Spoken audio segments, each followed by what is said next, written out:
सम्पूर्णमा नमस्ते। म प्रणव आकाश। आज हामी तपाईहरुमा विशेष शो लिएर आएका छौं र यो शो रहेको छ टिकापुर आन्दोलन र त्यसपछि सृजित विभिन्न विषयवस्तुमा केन्द्रित रहेर हामी टिकापुर आन्दोलन संस्मरण 2077 मनाइरहेका छौं र त्यही सिलसिलामा आज हामी तपाई सम्पूर्णसँग भलाकुसारी गर्न आएका छौं। विभिन्न आन्दोलनमा सक्रिय रूपमा आबद्ध रहेर अगाडि बढिराख्नु भएका विभिन्न अभियन्ताहरूसँग कुराकानी गर्नेछौं। त्यसैगरी विभिन्न विषयहरूमा एउटा आन्दोलनको विभिन्न सौन्दर्य पक्षहरू यी विविध विषयहरूमा रहेर कुराकानी गर्नको लागि हामीसँग थारू समुदायसँग निकटमा रहेर काम गरिराख्नु भएका विभिन्न व्यक्तित्वहरू हुनुहुन्छ। आजको हामी यस सेसनमा कुराकानी गर्नेछौं थारू आन्दोलन र त्यसपछिको विभिन्न उब्जित त्यसपछि घटना घटिएका विभिन्न विषयवस्तुहरू र जसमध्ये हामीले सरकारबाट हामीले थारू समुदायले आशा गरेको कुराहरू त्यो विविध विषयहरूमा कुराकानी गर्नेछौं। आयोजकको रूपमा रहेको छ ख्याल बगाल, त्यसैगरी थारू पत्रकार संघ नेपाल। यस संस्मरणको अथवा यो श्रृंखलाको प्रमुख उद्देश्य भनेको हामीले राज्य पुनर्संरचनामा सहयोगी र रचनात्मक भूमिका खेल्दै आदिवासी थारू समुदाय लगायत विभिन्न पिछडिएका उत्पीडित समुदायको आवाजको रूपमा हामी अगाडि आउने र एकताबद्ध रूपमा प्रतिनिधित्व गर्दै सम्पूर्णको आवाजलाई लिएर समृद्ध मुलुक बनाउनमा केन्द्रित हुने हाम्रो यो उद्देश्य रहेको छ। त्यसैगरी लामो समयदेखि आफू उत्पीडित रहेको र राज्यले उचित सम्बोधन र परिचय अथवा चिनारी नदिएको भनेर महसुस गरिरहेको आदिवासी थारू समुदायको र समग्र उत्पीडित वर्गहरूको एकताबद्ध रूपमा एकताबद्ध गरी न्यायोचित र सुशासनको कामना गर्दै आजको कार्यक्रम हामी सुरुवात गर्न गइरहेका छौं। 3 दिनसम्म चल्ने हाम्रो यो भर्चुअल टिकापुर आन्दोलन संस्मरण 2077 मा हामीले टिकापुर विद्रोह अभियन्ता दृष्टि आजको दिन कुराकानी गर्नेछौं। त्यसैगरी भोलिको दिन थारू आन्दोलनमा मिडियाको निष्पक्षता र त्यसैगरी पर्सिको दिनमा अथवा अन्तिम दिन हामीले कुराकानी गर्नेछौं टिकापुर आन्दोलन पछिको कार्यदिशा। यी तीनवटा शीर्षकमा रहेर हामीले कुराकानी गर्नेछौं र विभिन्न व्यक्तित्वहरूलाई हामीले कार्यक्रममा निम्ताएका छौं। हामीलाई यस कार्यक्रम अथवा हामीलाई सुनिराख्नु भएका देशभरिबाट जो हुनुहुन्छ सम्पूर्ण पुनः स्वागत गर्दछौं र हामीलाई सहयोग गरिराख्नु भएका संघ संस्थाहरूको म सरस्वती नाम भन्न गइरहेको छु। आयोजकमा ख्याल बगाल र थारू पत्रकार संघ नेपाल, त्यसैगरी सहयोगी डिजिटल पार्टनरको रूपमा हुनुहुन्छ थारू कम्युनिटी, थारूवान.com, आपन थारू समुदाय, तराईनेपाल.com, थारूहट.com, त्यसैगरी मिडिया पार्टनरको रूपमा हुनुहुन्छ दङ्गीशरण.com, केर्नीन्युज.com, पहुरा.com, pbmnews.com, लौ अग्रासन र त्यसैगरी बिजनेस पार्टनरको रूपमा हुनुहुन्छ amazonnepal.com। आजको यस बहस श्रृंखलामा मैले अघि पनि भनिहाले हामीले विशुद्ध टिकापुर आन्दोलनको संस्मरणको रूपमा चाहिँ यसपालि हामी मनाइरहेका छौं र फिजिकली रूपमा हामी सम्पूर्ण भेला भएरै चाहिँ यो संस्मरण मनाऊ, यसको विविध पक्षहरूमाथि कुराकानी गरौँ, बहस गरौँ भन्ने हामीलाई लागिरहेको थियो। तर पनि देशको परिस्थिति अथवा अहिलेको प्राकृतिक परिस्थितिको कारणले गर्दाखेरि हामी भर्चुअली जान खोजिरहेका छौं र सम्भवतः पूर्वदेखि पश्चिम, उत्तरदेखि दक्षिण सम्पूर्ण देशको एउटा भूगोललाई समेट्ने गरेर आजको कार्यक्रम हामी प्रत्यक्ष प्रसारणमा छौं र प्रत्यक्ष प्रसारणमा तपाईलाई लागेको मनमा लागेको प्रश्नहरू तपाईले हेरिरहेको च्यानलमा चाहिँ कुराकानी छोड्दिन सक्नुहुन्छ, तपाईको प्रश्न राख्दिन सक्नुहुन्छ। हामी तपाईको प्रश्न पनि लिनेछौं।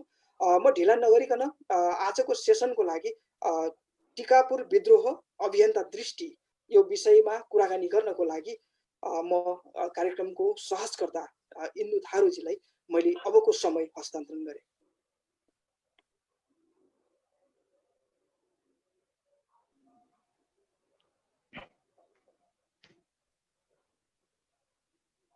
हेलो प्रणव जी, सुनिन्छ? ठीक छ, सुनिरहेछ हजुरको आवाज। हजुर, यहाँहरु सबैमा नमस्कार। अहिले हामी टिकापुर विद्रोह अभियन्ता दृष्टि विषय कार्यक्रम गर्न गइरहेका छौं। टिकापुर विषय हाम्रो लागि नौलो विषय होइन।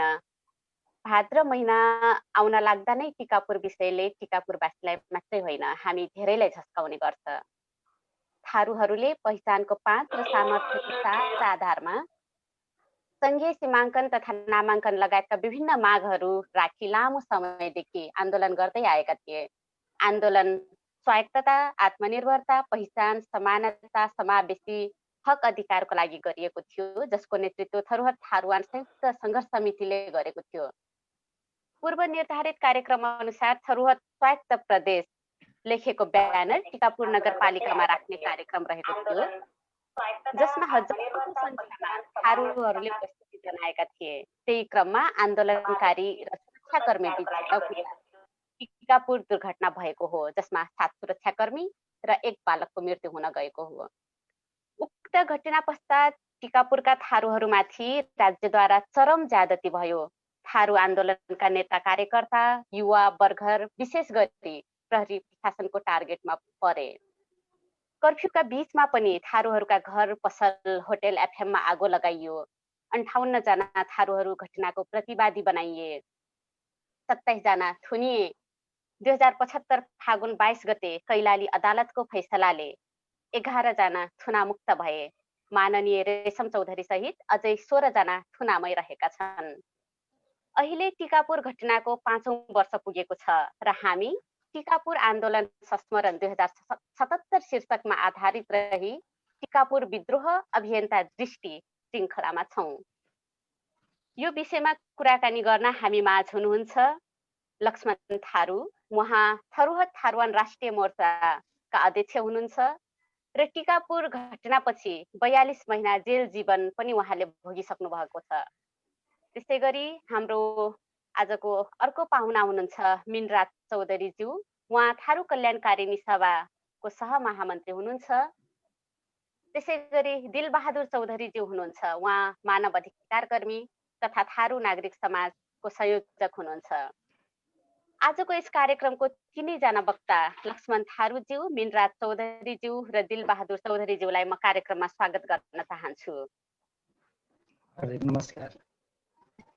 हजुर नमस्कार। र आजको कार्यक्रमको सुरुवातमा टिकापुर घटना घटे पश्चात टिकापुरलाई हेर्ने आफ्नै खालका दृष्टिहरू रहेका छन्। पहिचान पक्षधरले एक किसिमले हेर्ने गरेको छ भने पहिचान विरोधीहरूले अर्को तरिकाले हेर्ने गरेको छ र राज्यले टिकापुरलाई हेर्ने आफ्नै खालको नजर छ। हामीले टिकापुरलाई कहिले टिकापुर आन्दोलन, कहिले टिकापुर विद्रोह, कहिले टिकापुर मुठभेड, कहिले टिकापुर हत्याकाण्ड या विभिन्न नामले सुन्ने गरेका छौँ। सबैभन्दा पहिले म थरुहर थारूवान राष्ट्रिय मोर्चाका अध्यक्ष लक्ष्मण थारूज्यूलाई आफ्नो विचार राखिदिनका लागि अनुरोध गर्छु। टिकापुर घटनालाई हेर्ने मोर्चाको नजर के हो, यहाँको दृष्टिकोण के हो?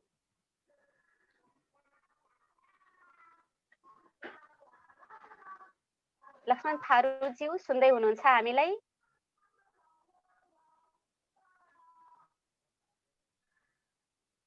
उहाँ अहिले हुनुहुन्न जस्तो लाग्यो, उहाँको विचार हामी लिँदै गरौँला। धन्यवाद। आजको कार्यक्रममा उपस्थित सबैमा थरुहर थारूवान राष्ट्रिय मोर्चाको तर्फबाट सबैलाई जय थरुहर, अभिवादन, नमस्ते। खास गरी हामी यो थरुहर आन्दोलनको कुरा गर्दाखेरि टिकापुर जोडिन्छ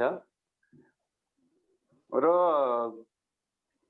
मलाई लाग्छ टिकापुर फेरि त्यो घटना, त्यो दुर्घटना र त्यो थारूको विशाल एकता र विद्रोह हामी आज बाध्य छौँ यसरी कोठाबाट भर्चुअल मिटिङ मार्फत सम्झिन, संस्मरण गर्न, याद गर्न। त्यो दुःखद क्षणलाई मात्रै के भनौँ भने पूर्व वैदिक काल, उत्तर वैदिक काल, पौराणिक काल र पछिल्लो चरण अनुसन्धानको पाटोहरू जे बताए पनि थारूहरूको बारेमा अनुसन्धान र खोज कम हुन्छ। तर थारूहरू नेपालको शासकहरूबाट अपमानित भएको, दमित भएको, उपेक्षित भएको, तिरस्कृत भएको, दमन सहेको थुप्रै हामीसँग उदाहरणहरू छन्। त्यसैको श्रृङ्खला टिकापुर घटना हो। टिकापुर घटनाले सम्पूर्ण आदिवासी, जसले लिम्बुवान भन्छ, खम्बुवान भन्छ, ताम्सालिङ भन्छ, मगरात भन्छ, नेवा भन्छ, मधेस भन्छ, दलित भन्छ, जनजाति भन्छ, पिछडा वर्ग, उत्पीडित समुदाय भन्छ, सबैको प्रतिनिधिमूलक घटना टिकापुर दुर्घटना घटना गयो। यद्यपि शासकहरू योजनाबद्ध रूपमा पहिलो संविधान सभादेखि नै योजनाबद्ध रूपमा कुनै न कुनै ठाउँमा यस्तो घटना चाहन्थे, यस्तो दुर्घटना चाहन्थे। त्यसको बलमा कालो संविधान, अपुरो अधुरो संविधान, थारूहरूको पहिचान, आदिवासीहरूको पहिचान नामेट पार्ने, यिनीहरूको राजनीतिक अधिकार समाप्त पार्ने, आर्थिक रूपमा सङ्कुचित बनाउने र आफ्नो पार्टीको सामान्य झोले कार्यकर्ता बनाइराख्ने एउटा सोच र चिन्तन यो नयाँ थिएन। पहिलो संविधान सभादेखि लगातार यिनीहरू अभ्यासमा थिए, कुनै न कुनै ठाउँमा यिनीहरू घटना घटाउन चाहन्थे। यद्यपि सबै आन्दोलनको प्रतिनिधि पात्रको रूपमा टिकापुर घटना घट्यो, जुन असाध्यै दुःखद छ। तर यति भनौँ, टिकापुर घटनाको सत्य तथ्य, घटना कसरी घट्यो, कसले घटायो, राज्य मौन छ, राज्य संकीर्ण छ, राज्य फेरि हामीलाई धारधम्की, त्रास, आतंक सिर्जना गर्न खोज्दैछ। यो कार्यक्रम मार्फत के भनौँ भने टिकापुर घटनाको हामी मुद्दा लागेको साथीहरू, आज केही साथीहरू अदालत गइसक्नु भएको छ। म केही 15-20 मिनट वा आधा घण्टापछि म पनि अदालत जाँदैछु तारिक लिन, र सम्भवतः उच्च अदालतको पेशी छ, पेशी निगत छ, कानुनी बहस एउटा सुरु हुनेछ। तर हामी जसरी विगत टिकापुरलाई सम्झेर कार्यक्रमहरू मनाउँथ्यौँ, यसपटक हामी गर्न सकेनौँ। यो कोभिड-19 को यो पेन्डामिक अब संसारभरि छ, हाम्रो यहाँ मात्रै छैन। र मलाई लाग्छ सबैलाई म के भन्छु भने आन्दोलन मर्या छैन, आन्दोलन भाग्या छैन, आन्दोलन सकिया छैन। आन्दोलनको रापताप कहिले कमजोर, कहिले मध्यम, कहिले अलिकति बेसी हुन्छ। अहिलेको कोरोना कहरका बिचमा हामी आज यसरी मरिरहेका छौँ। धन्यवाद। हजुर, धन्यवाद। त्यसै गरी मिनराज चौधरीज्यू सँग म कुरा गर्न चाहन्छु थोरै। गत वर्ष टिकापुर विद्रोह भव्यतापूर्वक टिकापुरमा सम्पन्न भयो। टिकापुरलाई विभिन्न नजरियाले हेर्ने आँखाहरू छन्, तर थारूहरूले, विशेष गरी थारू कल्याणकारिणी सभा र थरूहट मोर्चाले थरूहट विद्रोह दिवस भनेर घोषणा गरेको छ र यो मनाउनुको तात्पर्य चाहिँ के हुन सक्छ? यहाँहरूको विचार राखिदिनुहोस् न। धन्यवाद इन्दुजी। सर्वप्रथम ख्याला बगाल थारू पत्रकार संघ नेपालको लगायत विभिन्न मिडियाको संयुक्त आयोजनामा असाध्यै महत्त्वपूर्ण विषयमा यहाँहरूले भरपूर संवाद मार्फत थरूहट आन्दोलनको अवस्था र अब कसरी जान सकिन्छ भन्ने विषयमा भरपूर संवाद चलाउनु भएको छ। त्यसका लागि म मेरो व्यक्तिगत तर्फबाट र थारू कल्याणकारिणी सभाको तर्फबाट हार्दिक धन्यवाद दिन चाहन्छु। र सबै हाम्रा हेर्ने सुन्ने सबै दर्शक महानुभावहरूमा म लेखहरूको अभिवादन सहित नमस्कार, त्यसपछि सँगै अभिवादन व्यक्त गर्न चाहन्छु। आज थरूहट आन्दोलन सुरुवात भएको 13 वर्ष पुरा भइसकेको छ र हामीले यो सदैव वर्षदेखि उत्पीडन, असमानता, विभेदको मुक्ति खोज्दै अस्तित्व, पहिचान र अधिकार, न्याय र विकासका लागि लड्दै गएको यो आन्दोलन टिकापुर घटना जसरी घट्यो, आज घटेको 5 वर्ष भएको छ।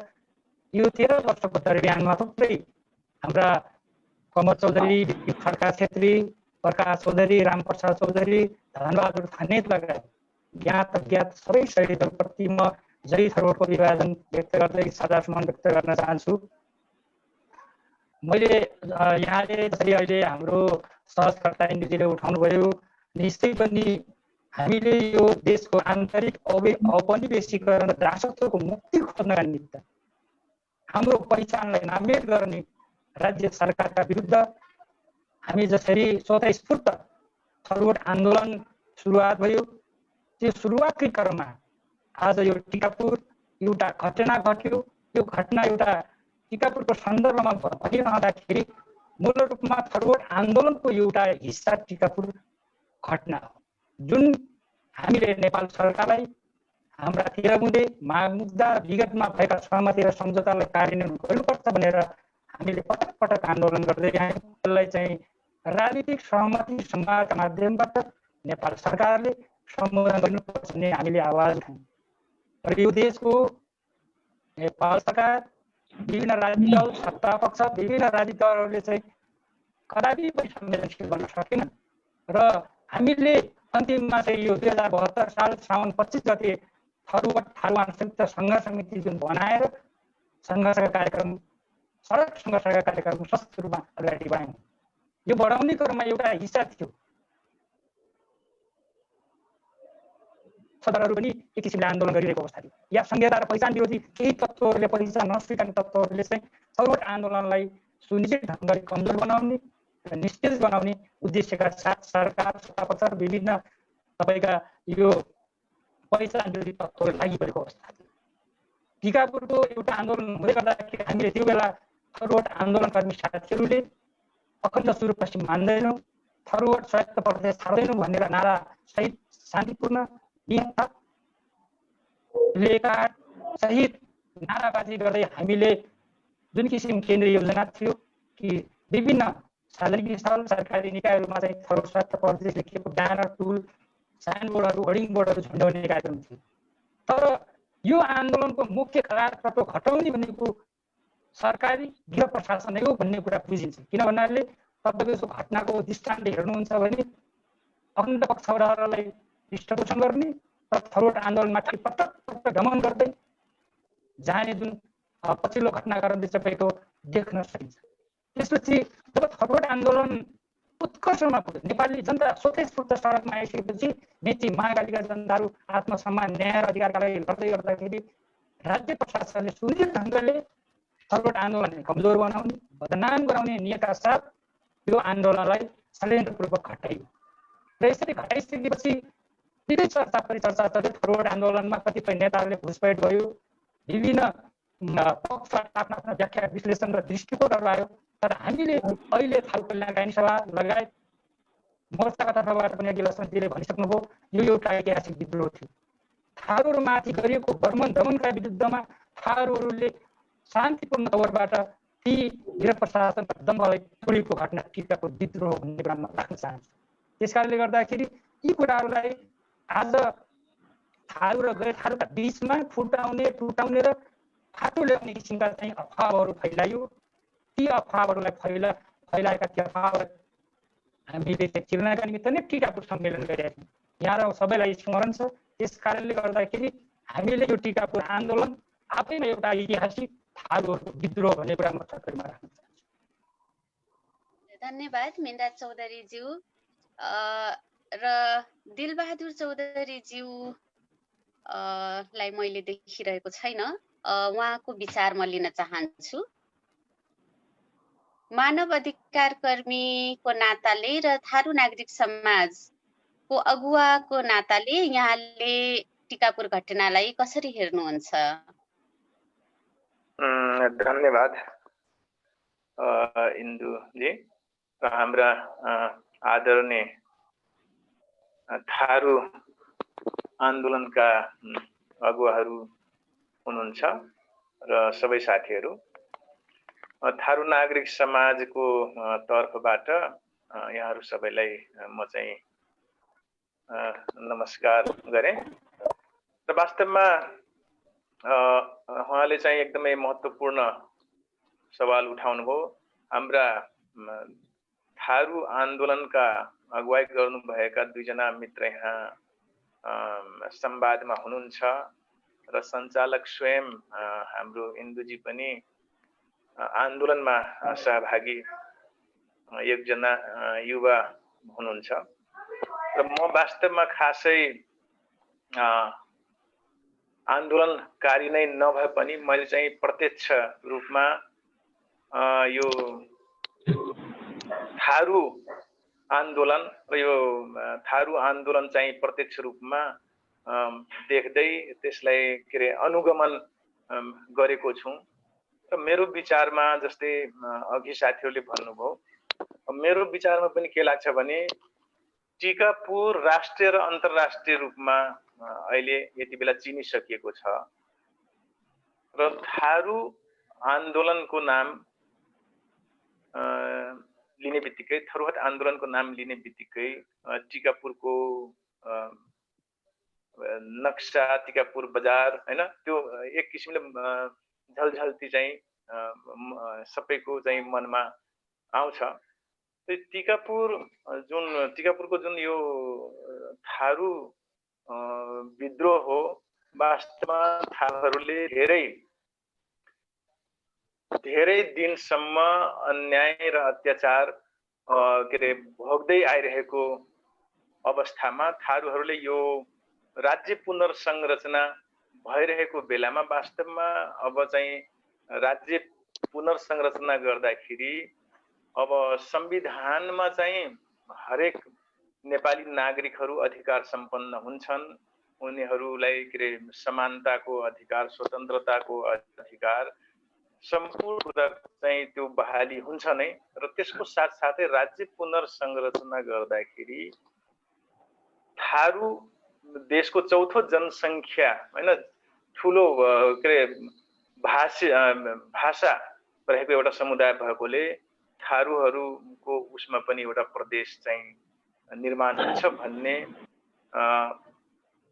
विश्वासका साथ यो चाहिँ आन्दोलन भएको थियो। तर अब यो भाद्र जुन 7 गते जुन घटना घट्यो, त्यो दुःखदायी घटना भनौँ, त्यो घटना चाहिँ घट्यो र त्यसलाई हेर्ने तमाम खालका चाहिँ दृष्टिकोणहरू निर्माण भए वास्तवमा। तर मलाई चाहिँ के लाग्छ भने यो जस्तै अब यो टिकापुर, धेरै जसोले टिकापुर हत्याकाण्डको नामले पनि यसलाई सम्झने गर्छन् भने वास्तवमा यो हत्याकाण्ड नभएर वास्तवमा यो टिकापुर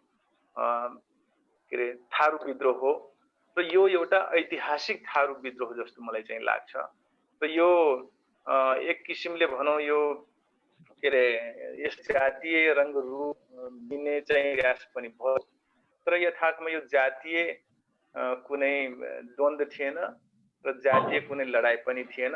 यो अधिकारको आन्दोलनको क्रममा जसरी चाहिँ यो माओवादीले जनयुद्ध सञ्चालन गरे, त्यसरी नै अब यो 62, यो विशेष गरेर 63 सालदेखि लगातार भएको यो थारूहरूको हक अधिकारको लागि भएको यो आन्दोलन यो 72 सालमा गएर चाहिँ यो विस्फोट हुन पुगेको हो जस्तो मलाई लाग्छ। त्यसकारणले यो चाहिँ ऐतिहासिक र अविस्मरणीय एउटा घटनाको रूपमा चाहिँ यो चाहिँ इतिहासमा चाहिँ दर्ज भएको जस्तो मलाई लाग्छ।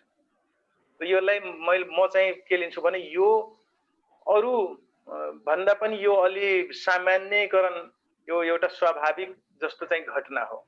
यो कुनै जाति अथवा यो यो पहाडे वा थारू बीचको यो चाहिँ लडाई थिएन र होइन पनि। त्यसरी चाहिँ हामी यसले चाहिँ लिनु हुँदैन जस्तो मलाई लाग्छ।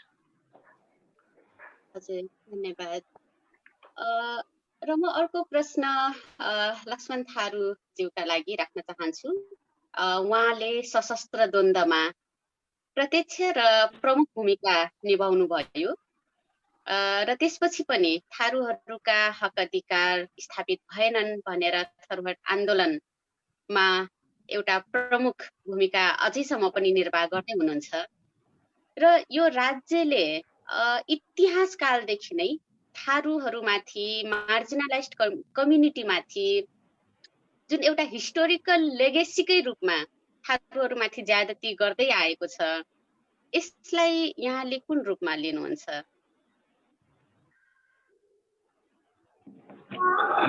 शासकहरूको चरित्र, शासकहरूको नैतिकता, शासकहरूको चिन्तन र उनीहरूको स्वार्थ केन्द्रित टेन्डेन्सी राज्यलाई जहिले पनि आफ्नो पारिवारिक, आफ्नो व्यक्तिगत सम्पत्तिको रूपमा जसरी प्रयोग गर्दै नेपालका शासकहरू अकुट सम्पत्ति कमाए। अकुट सम्पत्ति मात्रै होइन, देशको ठुल्ठुला खोलानालाहरू बेचे, ठुल्ठुला जङ्गलहरू बेचे। हामी पछिल्लो समय हेर्छौँ, कोरोना कहरका बीचमा पनि थुप्रै किसिमको भ्रष्टाचार त्यो प्रधानमन्त्रीको वरिपरि, क्याबिनेटको वरिपरि सार्वजनिक भइसकेको विषय हो। यी र यस्तै घटनाहरू हामी धेरै लामो समयदेखि यो असाध्यै देशले नसोचेको, आम नागरिकले नसोचेको जुन बेइमानी छ, यसका विरुद्ध म मात्रै होइन, हजारौं थारूहरू, लाखौं आदिवासी जनजाति, दलित, मुस्लिम, मधेसीहरू जनयुद्धको बन्दुक बोके, बम बोके। त्यस क्रममा हामी पनि त्यो अभियानमा हामी पनि थियौं, संलग्न थियौं। त्यो अभियानको ठुल्ठुला लडाइँहरूमा हाम्रा साथीहरू, होनहार साथीहरू, जोखन चौधरी, जगत कैया, रामप्रसाद चौधरी, विनोद चौधरी लगायतका साथीहरू मारिनुभयो। त्यो दुःखद घटना हामीसँग छँदैछ, तर पनि हामी उत्पीडनका विरुद्ध गरिएको विद्रोहमा सहभागी भएका थियौं। त्यो यति ठुलो विद्रोहबाट, यति ठुलो सशस्त्र आन्दोलनबाट पनि थारूले अधिकार पाउने, आफ्नो पहिचान संरक्षण गर्ने, आफ्नो धरोहर, सम्पदा, संस्कृतिहरू, परम्परागत आफ्ना मूल्य मान्यताहरू कानुनी रूपमा, संवैधानिक रूपमा संरक्षण गर्ने कुराहरू नदेखिसकेपछि हामी पहिलो संविधान सभाको निर्वाचनभन्दा अगाडिदेखि नै निरन्तर शान्तिपूर्ण आन्दोलनमा छौं र अहिले पनि छँदैछौँ। र यो क्रममा केही दुर्भाग्यपूर्ण घटनाहरू घटे। थारूहरू पनि शहीद भए शान्तिपूर्ण आन्दोलनमा पुलिसकै गोलीले।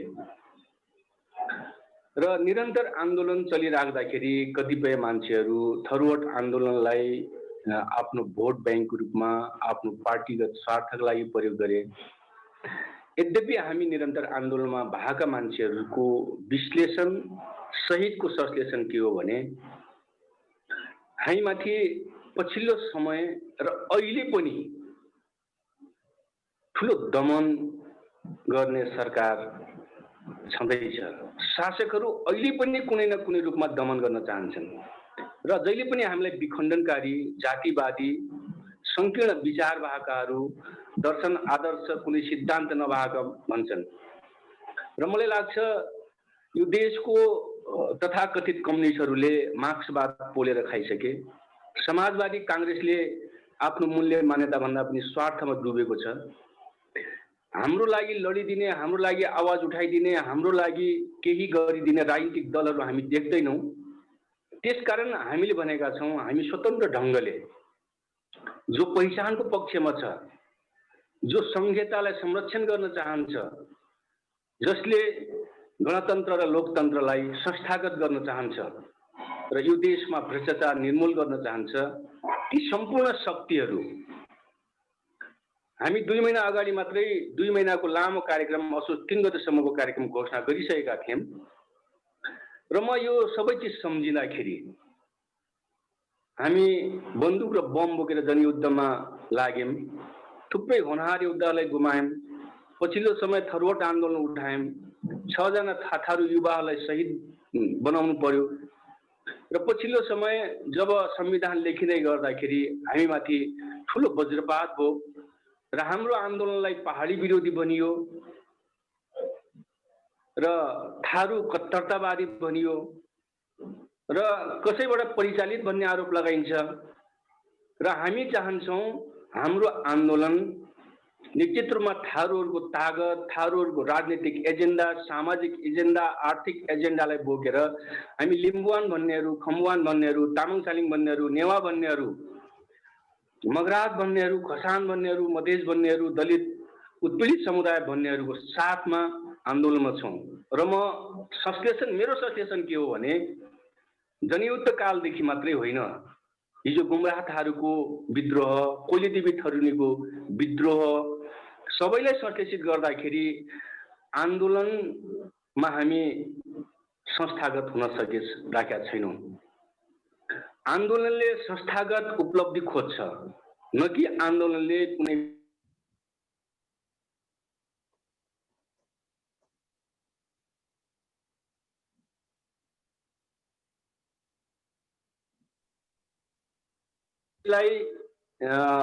सहयोग गर्ने किसिमले हामी गइरहेका छैनौँ। हामी स्वतन्त्र रूपले आफ्नै मूल्य मान्यता, आफ्नै एजेन्डाहरूलाई स्थापित गर्दै हामी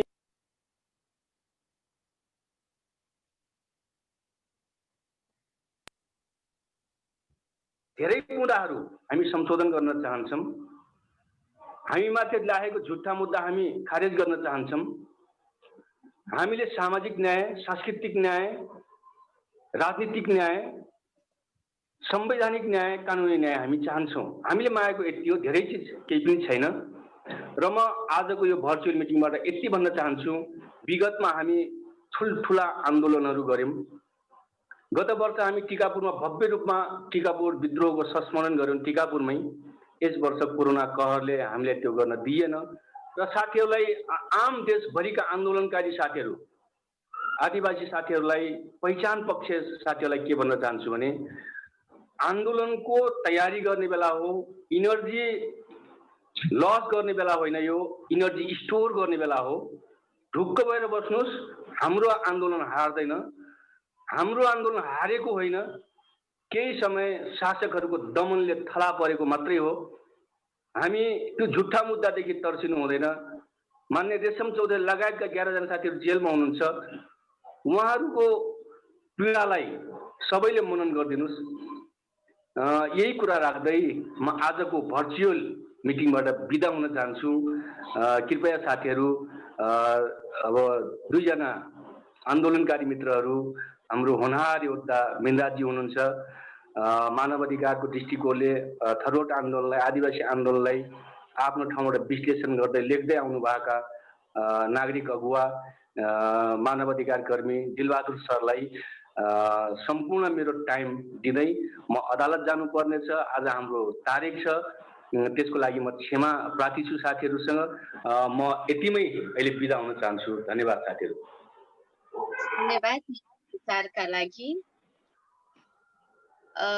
र हाम्रो कार्यक्रमलाई अगाडि बढाउन चाहन्छौँ हामी। मिनराज चौधरी ज्यूलाई म अर्को प्रश्न राख्न चाहन्छु। खासै धेरै फरक प्रश्न होइन तपाईका लागि, किनभने मलाई थाहा छ सशस्त्र द्वन्द्वकालमा तपाईले आफ्नो परिवारबाट आफ्नो प्रियजनलाई गुमाउनु भएको छ। मैले भन्न खोजेको कुनै पनि आन्दोलन, त्यो आन्दोलन चाहे जोसुकैले अगुवाई गरेको होस्, चाहे थारूले चाहे गैर थारूले, तर थारूले नै आफ्नो ज्यान गुमाउनु पर्छ या थारूले नै आफ्नो सबैको गुमाउनु पर्छ।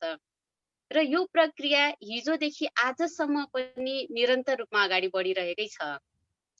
राज्यको यो द्वैत खालको चरित्र, द्वैत खालको किनभने जब शासकहरूलाई भोट चाहिन्छ या थारूहरूको सहयोग चाहिन्छ सत्ता टिकाइराख्नका लागि, थारूहरूको समर्थनका लागि उनीहरू झुक्छन् पनि।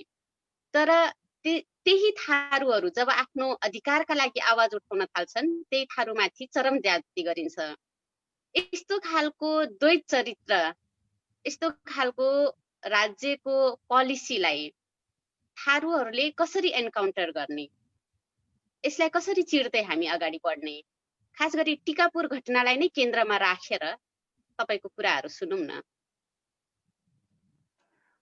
निश्चय पनि इन्दुजी, मलेरियासँग लडेका थारूहरू, जमिनका भूमिपुत्र जमिनदारहरू आज थारूहरू, बदुवा कमैया, मजदुर, सुकुम्बासी, कमलाजी, वैरानी, हरुवा चरुवासम्म कसरी भयो।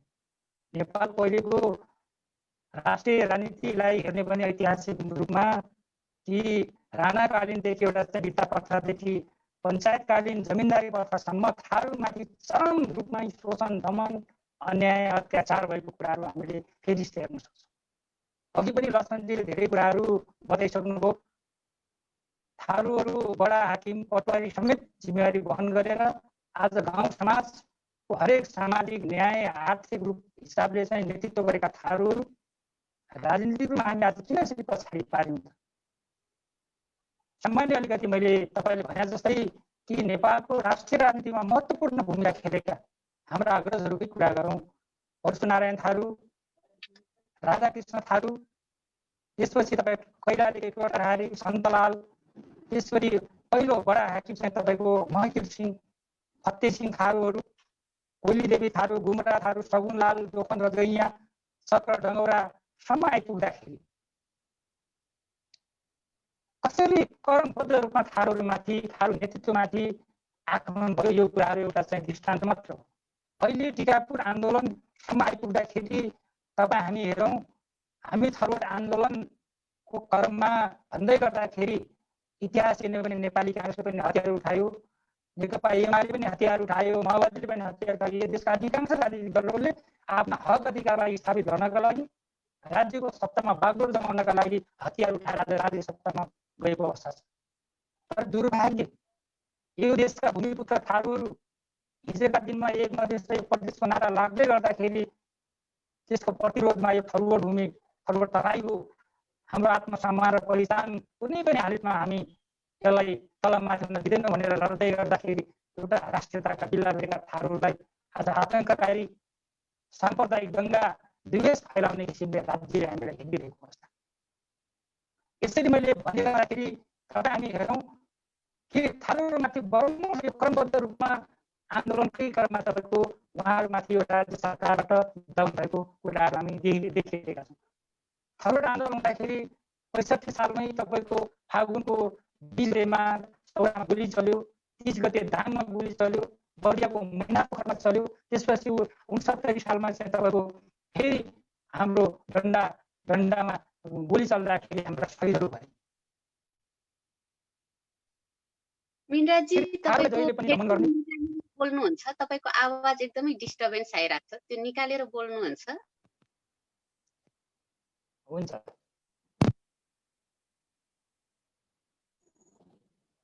हेलो हजुर हजुर हजुर। अब त्यस कारणले गर्दाखेरि अहिलेको हिसाबले आन्दोलन यो जुन तपाईँले भन्नुभयो कि एउटा यो देशको राजनीतिक पार्टीहरूले आन्दोलन गर्दा र सङ्घर्ष गर्दा उनीहरूका सबै माग मुद्दा र सङ्घर्षका कार्यक्रम राजनीतिक बन्ने, तर हामीले यहाँ शान्तिपूर्ण सङ्घर्षमा हुनेका थारूहरूले आज जातिवादी साम्प्रदायिक आतङ्ककारीको बिल्ला राज्यको एकदमै द्वैत चरित्र छ। थारूहरूलाई बजाउने, राजनीतिक रूपमा गुलामी बनाउने, राजनीतिक रूपमा कमिया बनाउने, यो अहिलेदेखि होइन, पूर्वकालदेखि चल्दै आएको। थारूहरूले आफ्नो हक अधिकारको निमित्त सङ्गठित भएर लडिरहेको यो विद्रोह भनेको एउटा माओवादी जन्मिएको पछाडिको दोस्रो सशक्त आन्दोलनको थर्मल आन्दोलन। त्यस कारणले गर्दाखेरि हामीले यी विभिन्न आन्दोलनकै क्रममा यसरी घटनाक्रम भइरहँदाखेरि राज्य सरकारले आज हामीलाई जसरी दोषी आँखाले चस्मा लगाएर हेरिरहेको छ, हामीले भन्छौँ यो कुरालाई अलिकति निष्पक्ष र न्याय ढङ्गले हेर्नु पर्यो। टिकापुर घटना मात्र होइन, थारूहरूमाथि भएका ज्यादती, बर्बर, दमन, हावा चेलीबेटी, बलात्कारहरू भएका छन्। हाम्रा मिडिया हाउसहरू, थारूका उद्योग व्यवसाय, कल कारखानाहरू जलिएका अवस्था छन्, ढाका चोरी लुटपाट भएका अवस्था छन्, गाउँ गाउँमा गौडा लुकेर साङ्घातिक आक्रमण भएका छन्। यी सबै कुराहरूको हामीले आज राज्य सरकारलाई हाम्रा चिटानी जाँदिँदा पनि हाम्रो मुद्दाहरू सुन्दै नहुने, हाम्रा माग सुन्दै नहुने यो किसिमको दुर्भाग्य विडम्बना। कतिपय राज्यकै उनीहरूकै पार्टीमा 8 वर्ष रहेका हेर्नुहोस्, कुख्यात अदालतले दोषी ठहराएका मान्छेहरू आज फैसला पाएर उनीहरूलाई चाहिँ सफाइ पाइरहेको अवस्था छ। तर आज थारूहरूले चाहिँ आफ्नो अधिकारको लागि लड्दाखेरि संविधानको अन्तर्गतमा हाम्रा माग मुद्दाहरू समेटिँदै भनिदिँदाखेरि आज उनीहरूलाई चाहिँ यो किसिमको गैर नागरिकको व्यवहार गर्ने चलन देखिएको छ। त्यसकारण हामी के भन्छौँ भन्दाखेरि जसरी नेपाल सरकार अहिले रहेको छ, सत्तापक्ष प्रतिपक्ष विभिन्न राजनीतिक दलहरूले एउटा राजनीतिक सहमति संवादका माध्यमबाट यो देशको गतिहरू अन्त्य गर्दै अगाडि बढिरहेका छन्। संविधान जसरी जारी गरे तापनि हामीले भनिरहेका छौँ संविधानको अन्तर्वस्तुमा हाम्रो अधिकारलाई समेटियो। त्यसका निमित्त हामी सङ्घर्ष गरिरहेको हुनाले टिकापुर घटना या फरवर्ड आन्दोलनका क्रममा भएका यी अपराध हाम्रा फरवर्ड आन्दोलनकर्मी आज माननीय देशमा हेर्नु दुर्भाग्य। कि औषधि उपचार गर्दाखेरि खुट्टामा नेल र हत्कडी लागेर औषधि उपचार गराउनु पर्ने यो कहाँसम्मको लोकतान्त्रिक न्याय हो, गणतन्त्र हो? हामी आज यसै लागि त सबैले लड्यौँ। आज जनताका जनप्रतिनिधिहरू जेल नेलमा यसरी बस्ने अनि आन्दोलनकारीसँग राज्य सरकारले सहमति गर्ने, सम्झौता गर्ने अनि अल्झाएर बस्ने, यो किसिमको कदापि पनि यो लोकतान्त्रिक गणतन्त्रमा यो राज्यले यो किसिमको चरित्र कदापि उठाउन सक्दैन। त्यसकारणले म भन्न चाहन्छु आजको यो भर्चुअल संवाद मार्फत कि फरवर्ड आन्दोलनलाई या टिकापुर घटनालाई राजनीतिक सहमति संवादका माध्यमबाट समाधान गर्नुपर्छ। उनीहरूका यथोचित मागहरूलाई तत्त विषयहरूमा चाहिँ अहिले हामीले संविधानको 42 वटा धाराहरूमा हाम्रा सहमतिहरू छन्। त्यो सहमतिहरूलाई चाहिँ सम्बोधन गरौँ। मूल रूपमा राज्यको पुनर्संरचना, राज्यमा प्रतिनिधित्वको कुराहरू, समावेशिताका कुराहरूलाई अलिकति सशक्त रूपमा उठाएर उनीहरूले राज्यले यसलाई चाहिँ सशक्त रूपमा या सकारात्मक रूपमा लिएर यसलाई सम्बोधन गर्नका लागि पहल गर्नुपर्छ भन्ने लाग्छ। र म यही मिडिया मार्फत पनि भन्न चाहन्छु कि यसप्रति बहस जनपैरवी गर्नका निमित्त सम्पूर्ण आम साथीहरूलाई म अनुरोध गर्न चाहन्छु र सरकारले पनि सकारात्मक भएर यी कुरालाई सम्बोधन गर्नका लागि यिनीहरू पनि नेपालका नागरिक हुन्, माग मुद्दा जायज छन् भनेर सम्बोधन गर्न अगाडि बढ्नुपर्छ भन्ने लाग्छ। हजुर, धन्यवाद। आयोजकहरूले अगाडि कसरी बढ्ने भन्ने विषयमा अबको बाटो या अबको निकास के रहन्छ भन्ने विषयमा उहाँहरूले अर्को कार्यक्रम राख्नु भएको छ पर्सिको लागि। त्यसमा यो विषयमा अझ धेरै छलफल होला। अहिले चाहिँ हामी विगतको र अहिले के भइराखेको छ भन्ने कुरामा अलि धेरै केन्द्रित भएर कुराकानी गर्दैछौँ र दिलबहादुरजीलाई म सोध्न चाहन्छु। दिलबहादुरजीको घर टिकापुर नजिकमै रहेको छ। त्यसकारण उहाँको आफ्नो प्रत्यक्ष भोगाई पनि र मानव अधिकार कर्मी भएर काम गर्दाखेरि, किनभने मलाई याद छ टिकापुर घटना घटिसकेपछि टिकापुरको थारूहरूमाथि यति धेरै ज्यादती भयो कि टिकापुरको थारूहरूले कुनै पत्रकार, मानवाधिकार कर्मी, कुनै सङ्घ संस्था कसैलाई पनि उहाँहरूले विश्वास गर्न सक्नु भएन। किनभने त्यहाँको थारूहरूलाई के लाग्थ्यो भने यी कोही पनि हाम्रा लागि होइनन्, या हामीले बोले पनि हाम्रो कुराहरूलाई बङ्ग्याएर लेखिनेछ, बङ्ग्याएर भनिनेछ भन्ने तरिकाले चाहिँ त्यहाँको थारूहरूले कुनै सङ्घ संस्था या भनौँ मानव अधिकारलाई नै समेत पनि विश्वास गर्न सकेनन् भने यस्तो अवस्थामा तपाईको भूमिका कस्तो रह्यो? त्यहाँको सत्य तथ्य बाहिर ल्याउनमा, सङ्कलन गर्नमा, त्यसलाई डकुमेन्ट गर्नमा तपाईको भूमिका कस्तो रह्यो? धन्यवाद इन्दुजी, एकदमै महत्त्वपूर्ण प्रश्न। वास्तवमा त्यति बेला के अरे यो टिकापुर जुन घटना घट्यो र घटना घटिसकेपछि त्यति बेला अब भन्ने भने म वास्तवमा टिकापुर क्षेत्रको हो मान्छे, तर बसाइ मेरो धनगढी थियो र टिकापुरमा जब घटना घटिसक्यो त्यो घटना के अरे थाहा भयो यहाँ धनगढीमा। मलाई लाग्छ तपाईँले पनि थाहा होला, अरूलाई पनि थाहा भयो। र त्यो दिन नै यस्तो किसिमको वातावरण सिर्जना भयो कि अब साँच्चै के हुन्छ त? अब थारूहरू अब के अरे साँच्चै अब थारू र पहाडीको बिचमा अब चाहिँ मेलमिलाप होला त, अथवा हामी बाँच्छौँ कि बाँच्दैनौँ? किनभने हामी त सदरमुकाममा छौँ, धनगढीमा छौँ। यस्तो किसिमको वातावरण त्यहाँ बन्यो कि अब के गर्ने। अनि साथीहरू समेतले भन्न थाले तपाईँ बरु अब घर जानुहोस्। अनि हामी घरमा आफ्नो घरमा चाहिँ गयौँ। र टिकापुरको त्यसपछिको मानव अब टिकापुर र टिकापुर क्षेत्र वरिपरिका, टिकापुर बजार वरिपरिका चाहिँ मान्छेको त त्यहाँ कुरै छोडिदिउँ होइन। त्यहाँ त अब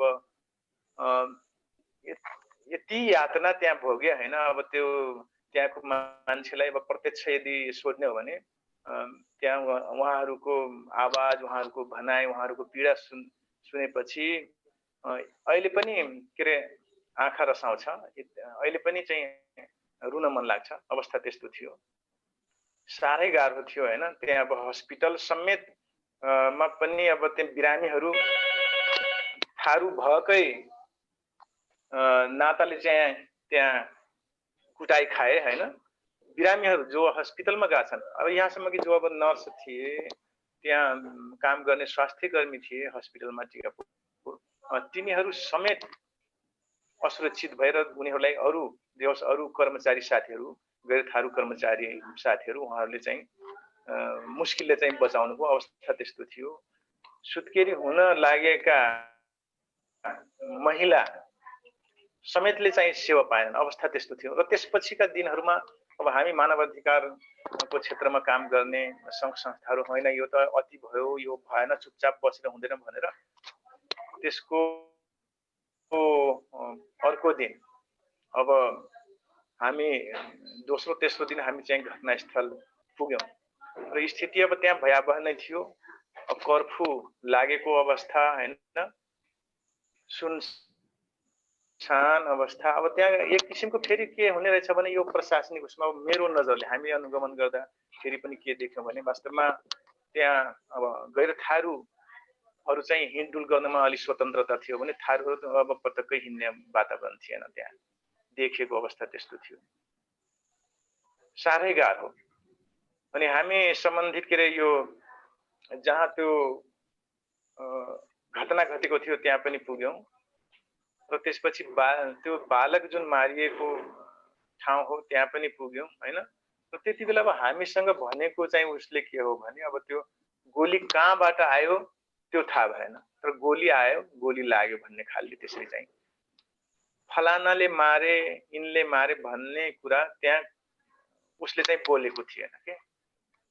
र त्यहाँ मिडियामा चाहिँ पछि फरक किसिमले आयो कि त्यहाँ थारूहरूकोबाट चाहिँ थारूले चलाएको गोली लागेर मर्यो भन्ने खालले मिडियामा आइदियो। त अवस्था एकदमै अप्ठ्यारो थियो। र अब जो यातना पाएका थारूहरू भन्नै के अरे भन्नै मन नगर्ने, त्यही सिलसिलामा हामी फर्किने बेलामा पनि अब त्यो के अरे मानवाधिकार संस्थाको टोली थियो, राष्ट्रिय मानवाधिकार आयोग, इन्सेक लगायतका हामी 5-7 जनाको टोली थियो। हामी चाहिँ के अरे इलाका प्रशासन कार्यालय, इलाका प्रहरी कार्यालय टिकापुरमा गएर त्यहाँ पनि कुरा गर्यौँ। अब संस्थागत हिसाबले हाम्रा अब संयोजकज्यूहरूले चाहिँ कुरा गर्नुभयो कि मान्छेलाई अप्ठ्यारो नहोस्। तर हामी पुग्दासम्म त्यहाँ सेना आइसकेको थियो र सेना आइसकेपछि सेनाले चाहिँ अलि व्यवहार चाहिँ पछि राम्रो गर्यो भन्ने कुरा चाहिँ जनताले त्यहाँ भने हैन। सेना चाहिँ त्यति गरेन भन्ने खालले, र सेनालाई भन्न पनि राष्ट्रिय मानवाधिकार आयोग र इन्सेकका प्रतिनिधिले जनताले चाहिँ दुःख नपाउन्, वास्तवमा अपराधी को हो त्यो पत्ता राम्रोसँग लगाउनु पर्छ, जथाभावी चाहिँ त्यो नगरौँ भन्ने हिसाबले कुरा त्यहाँ गर्नुभयो। र हामी फर्कँदा फेरि अहिले चाहिँ त्यति बेला मुनुवा के अरे गाउँ, त्यति बेला मुनुवा गाउँपालिका के अरे विकास समिति, अहिले चाहिँ यो जानकी गाउँपालिका भएको छ। त्यो कञ्चनपुर भन्ने गाउँमा त्यहाँ चाहिँ अब यो प्रहरी हैन, सशस्त्र प्रहरीले चाहिँ साह्रै अप्ठ्यारो पारेको रहेछ। अब एकजनालाई के अरे महिलालाई चाहिँ त्यो बन्दुकको कुन्दाले चाहिँ कुटेको रहेछ। अब उनलाई त्यो घटनाको बारेमा चाहिँ सोध्दा पनि उहाँले चाहिँ भन्न मन गर्नु भएन। त्यसपछि अब त्यहाँ त अब हामी मिक्स थियौँ र म चाहिँ अब थारू भाषामै पनि कुरा गरेँ, हैन तपाईलाई के भएको छ, हामी के अरे मानवाधिकारको क्षेत्रमा काम गर्ने संस्थाबाट आएका छौँ, त्यस कारणले भन्नुहोस् भनेर भन्दाखेरि उनले आफ्नै भाषामा चाहिँ कुरा गर्नुभयो र देखाउनु भयो, यसरी व्यवहार भयो, सशस्त्र प्रहरीले यसरी चाहिँ कुटपिट गर्यो, तिम्रो श्रीमान कहाँ छ भनेर सोध्यो, महिलालाई पनि कुटपिट गर्यो। यसरी यस्तो अब त्यो भयावह अवस्था थियो त्यति बेला। जस्तै अब यति बेला कोरोनाको कहरले मान्छे राम्रोसँग मनाउन पाइरहेछन् चाडपर्व। अब त्यति बेला यो त कोरोनाको अब यो शैक्षिक भयो, अलिकति फरक डर, त्यति बेला डरले मान्छे अब चाडपर्व मनाउने कुरा पनि भएन, झन् त्यहाँबाट उड्दिनै भयो कि नमनाऊ भनेर। यहाँसम्म कि थारूहरूले मान्ने चाड पर्वको दिनमा पनि त्यो के अरे कर्फ्यू नै भनौँ न, निषेधाज्ञा कर्फ्यू नै जारी भयो, अवस्था त्यस्तो थियो। त्यो अवस्था एकदमै भयावह थियो वास्तवमा। र कसरी चाहिँ वास्तव अब के अरे हामीले चाहिँ अब मनन गर्नुपर्ने अथवा सोच्नुपर्ने विषय के हो भने वास्तवमा यो राज्यले त्यतिसम्म कसरी चाहिँ गर्न सक्यो भन्ने कुरा हो। राज्यले त्यति हदसम्म जनतामाथि दमन चाहिँ गर्न नपर्ने हो जस्तो मलाई लाग्छ। हाम्रो अनुगमनले पनि त्यस्तो भन्यो, हामी त्यस्तो देख्यौँ। हजुर, मैले पनि सुनेको त्यो बेलामा स्टिम्की कृष्ण जन्माष्टमी त्यसपछि अटुवारी मनाउने थारूहरू अग्रासन दिन आफ्नो दिदी बहिनीहरूलाई अग्रासन दिन जाँदाखेरि त्यो अग्रासन समेत खोलेर चेकिङ गरेको भन्नेसम्म पनि सुनियो। र त्यो कर्फ्युका कारणले चाहिँ थारूहरूको मानव अधिकार हनन त भयो नै, त्यसमाथि सांस्कृतिक अधिकारमाथि पनि राज्यले आक्रमण गरेको कुराहरू। तर यो कुराहरू चाहिँ मानव अधिकार कर्मीहरूले खासै उठाएको सुनिँदैन नि त। यस्तो वास्तवमा राष्ट्र के अरे मानव अधिकार कर्मीले भनसुन चाहिँ गरेकै हो हैन। त्यही स्थानीय प्रशासनलाई अरूलाई उहाँहरूले चाहिँ भनसुन गर्नु भएकै हो। तर समस्या के भइदियो भने जस्तै अब यो राष्ट्रिय मानव अधिकार आयोग होस् अथवा इन्सेक होस्, उहाँहरूले आवाज उठाउँदा पनि सरकार नसुन्नेको अवस्था। जस्तै यति बेला पनि राष्ट्रिय मानव अधिकार आयोगले सरकारलाई निर्देशन दिँदा पनि आदेश दिँदा पनि सरकारले नगरेको अवस्था त्यस्तै भयो। त्यहाँ पनि राष्ट्रिय मानव अधिकार आयोग अब इन्सेक यी संस्थाहरूले आवाज त उठाए, ती आवाज चाहिँ अब त के अरे मिडियाले पनि कभर गरेन र यता पुलिस प्रशासनको व्यवहार चाहिँ त्यसमा चाहिँ सुधार भएन। अब उहाँले चाहिँ के पर्यो भने वास्तवमा यो थारूहरू जातीय हिंसा गर्न थाले, पहाडेहरूमाथि आक्रमण भयो भन्ने खालले नै लिए जस्तो लाग्छ। किनभने अहिलेसम्म अब हाम्रो नेपालको यो प्रशासनिक क्षेत्र लगायत कुनै पनि क्षेत्र अहिले समावेशी नभएको कारणले पनि समस्या चाहिँ आएको हो जस्तो मलाई लाग्छ। उनीहरू होइन, यो त वास्तवमा अब त्यहाँ के अरे राम बिहारी के समथिङ नाम गरेको हैन, एकजना अब थारू प्रहरी पनि मारिए। तर अब बुझाइ कस्तो भयो भने जातीय हिसाबले, तर त्यस्तो होइन। वास्तवमा राज्य प्राय निरङ्कुश हुन्छ। राज्य र जनता के अरे राज्य अभिभावक हो अनि जनता उसको के अरे छोराछोरी हो। जनताको चाहना हुन्छ र राज्यको दायित्व हुन्छ पुरा गर्ने हैन। मानव अधिकारको दृष्टिले त्यो भन्छ। तर के अरे जनताको चाहना यदि राज्यले पुरा गर्न सकेन भने र त्यति बेला उनीहरूको माग सम्बोधन गरेन भने विद्रोह हुन्छ, आन्दोलन हुन्छ हो। त्यसरी चाहिँ यो आन्दोलन अधिकारको लागि आन्दोलन भयो र त्यहाँसम्म पुग्यो। त्यसरी चाहिँ हामी लिनुपर्नेमा अब त्यहाँ वास्तवमा त्यहाँ कुनै पहाडी पनि के अरे मरेन, कुनै थारू पनि मरेन के। मरेको को भनेपछि त्यो राज्यको प्रतिनिधि मारियो। त्यो योभन्दा ठुल्ठुला घटना त्यहाँ घटे, त्यो घटनामा फेरि कसैको ध्यान गएन।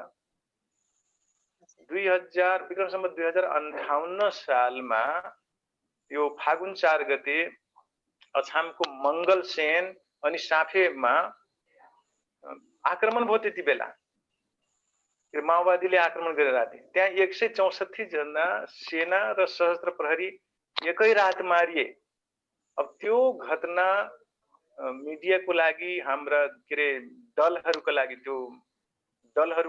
त्यो चाहिँ के अरे क्षम्य भयो हैन।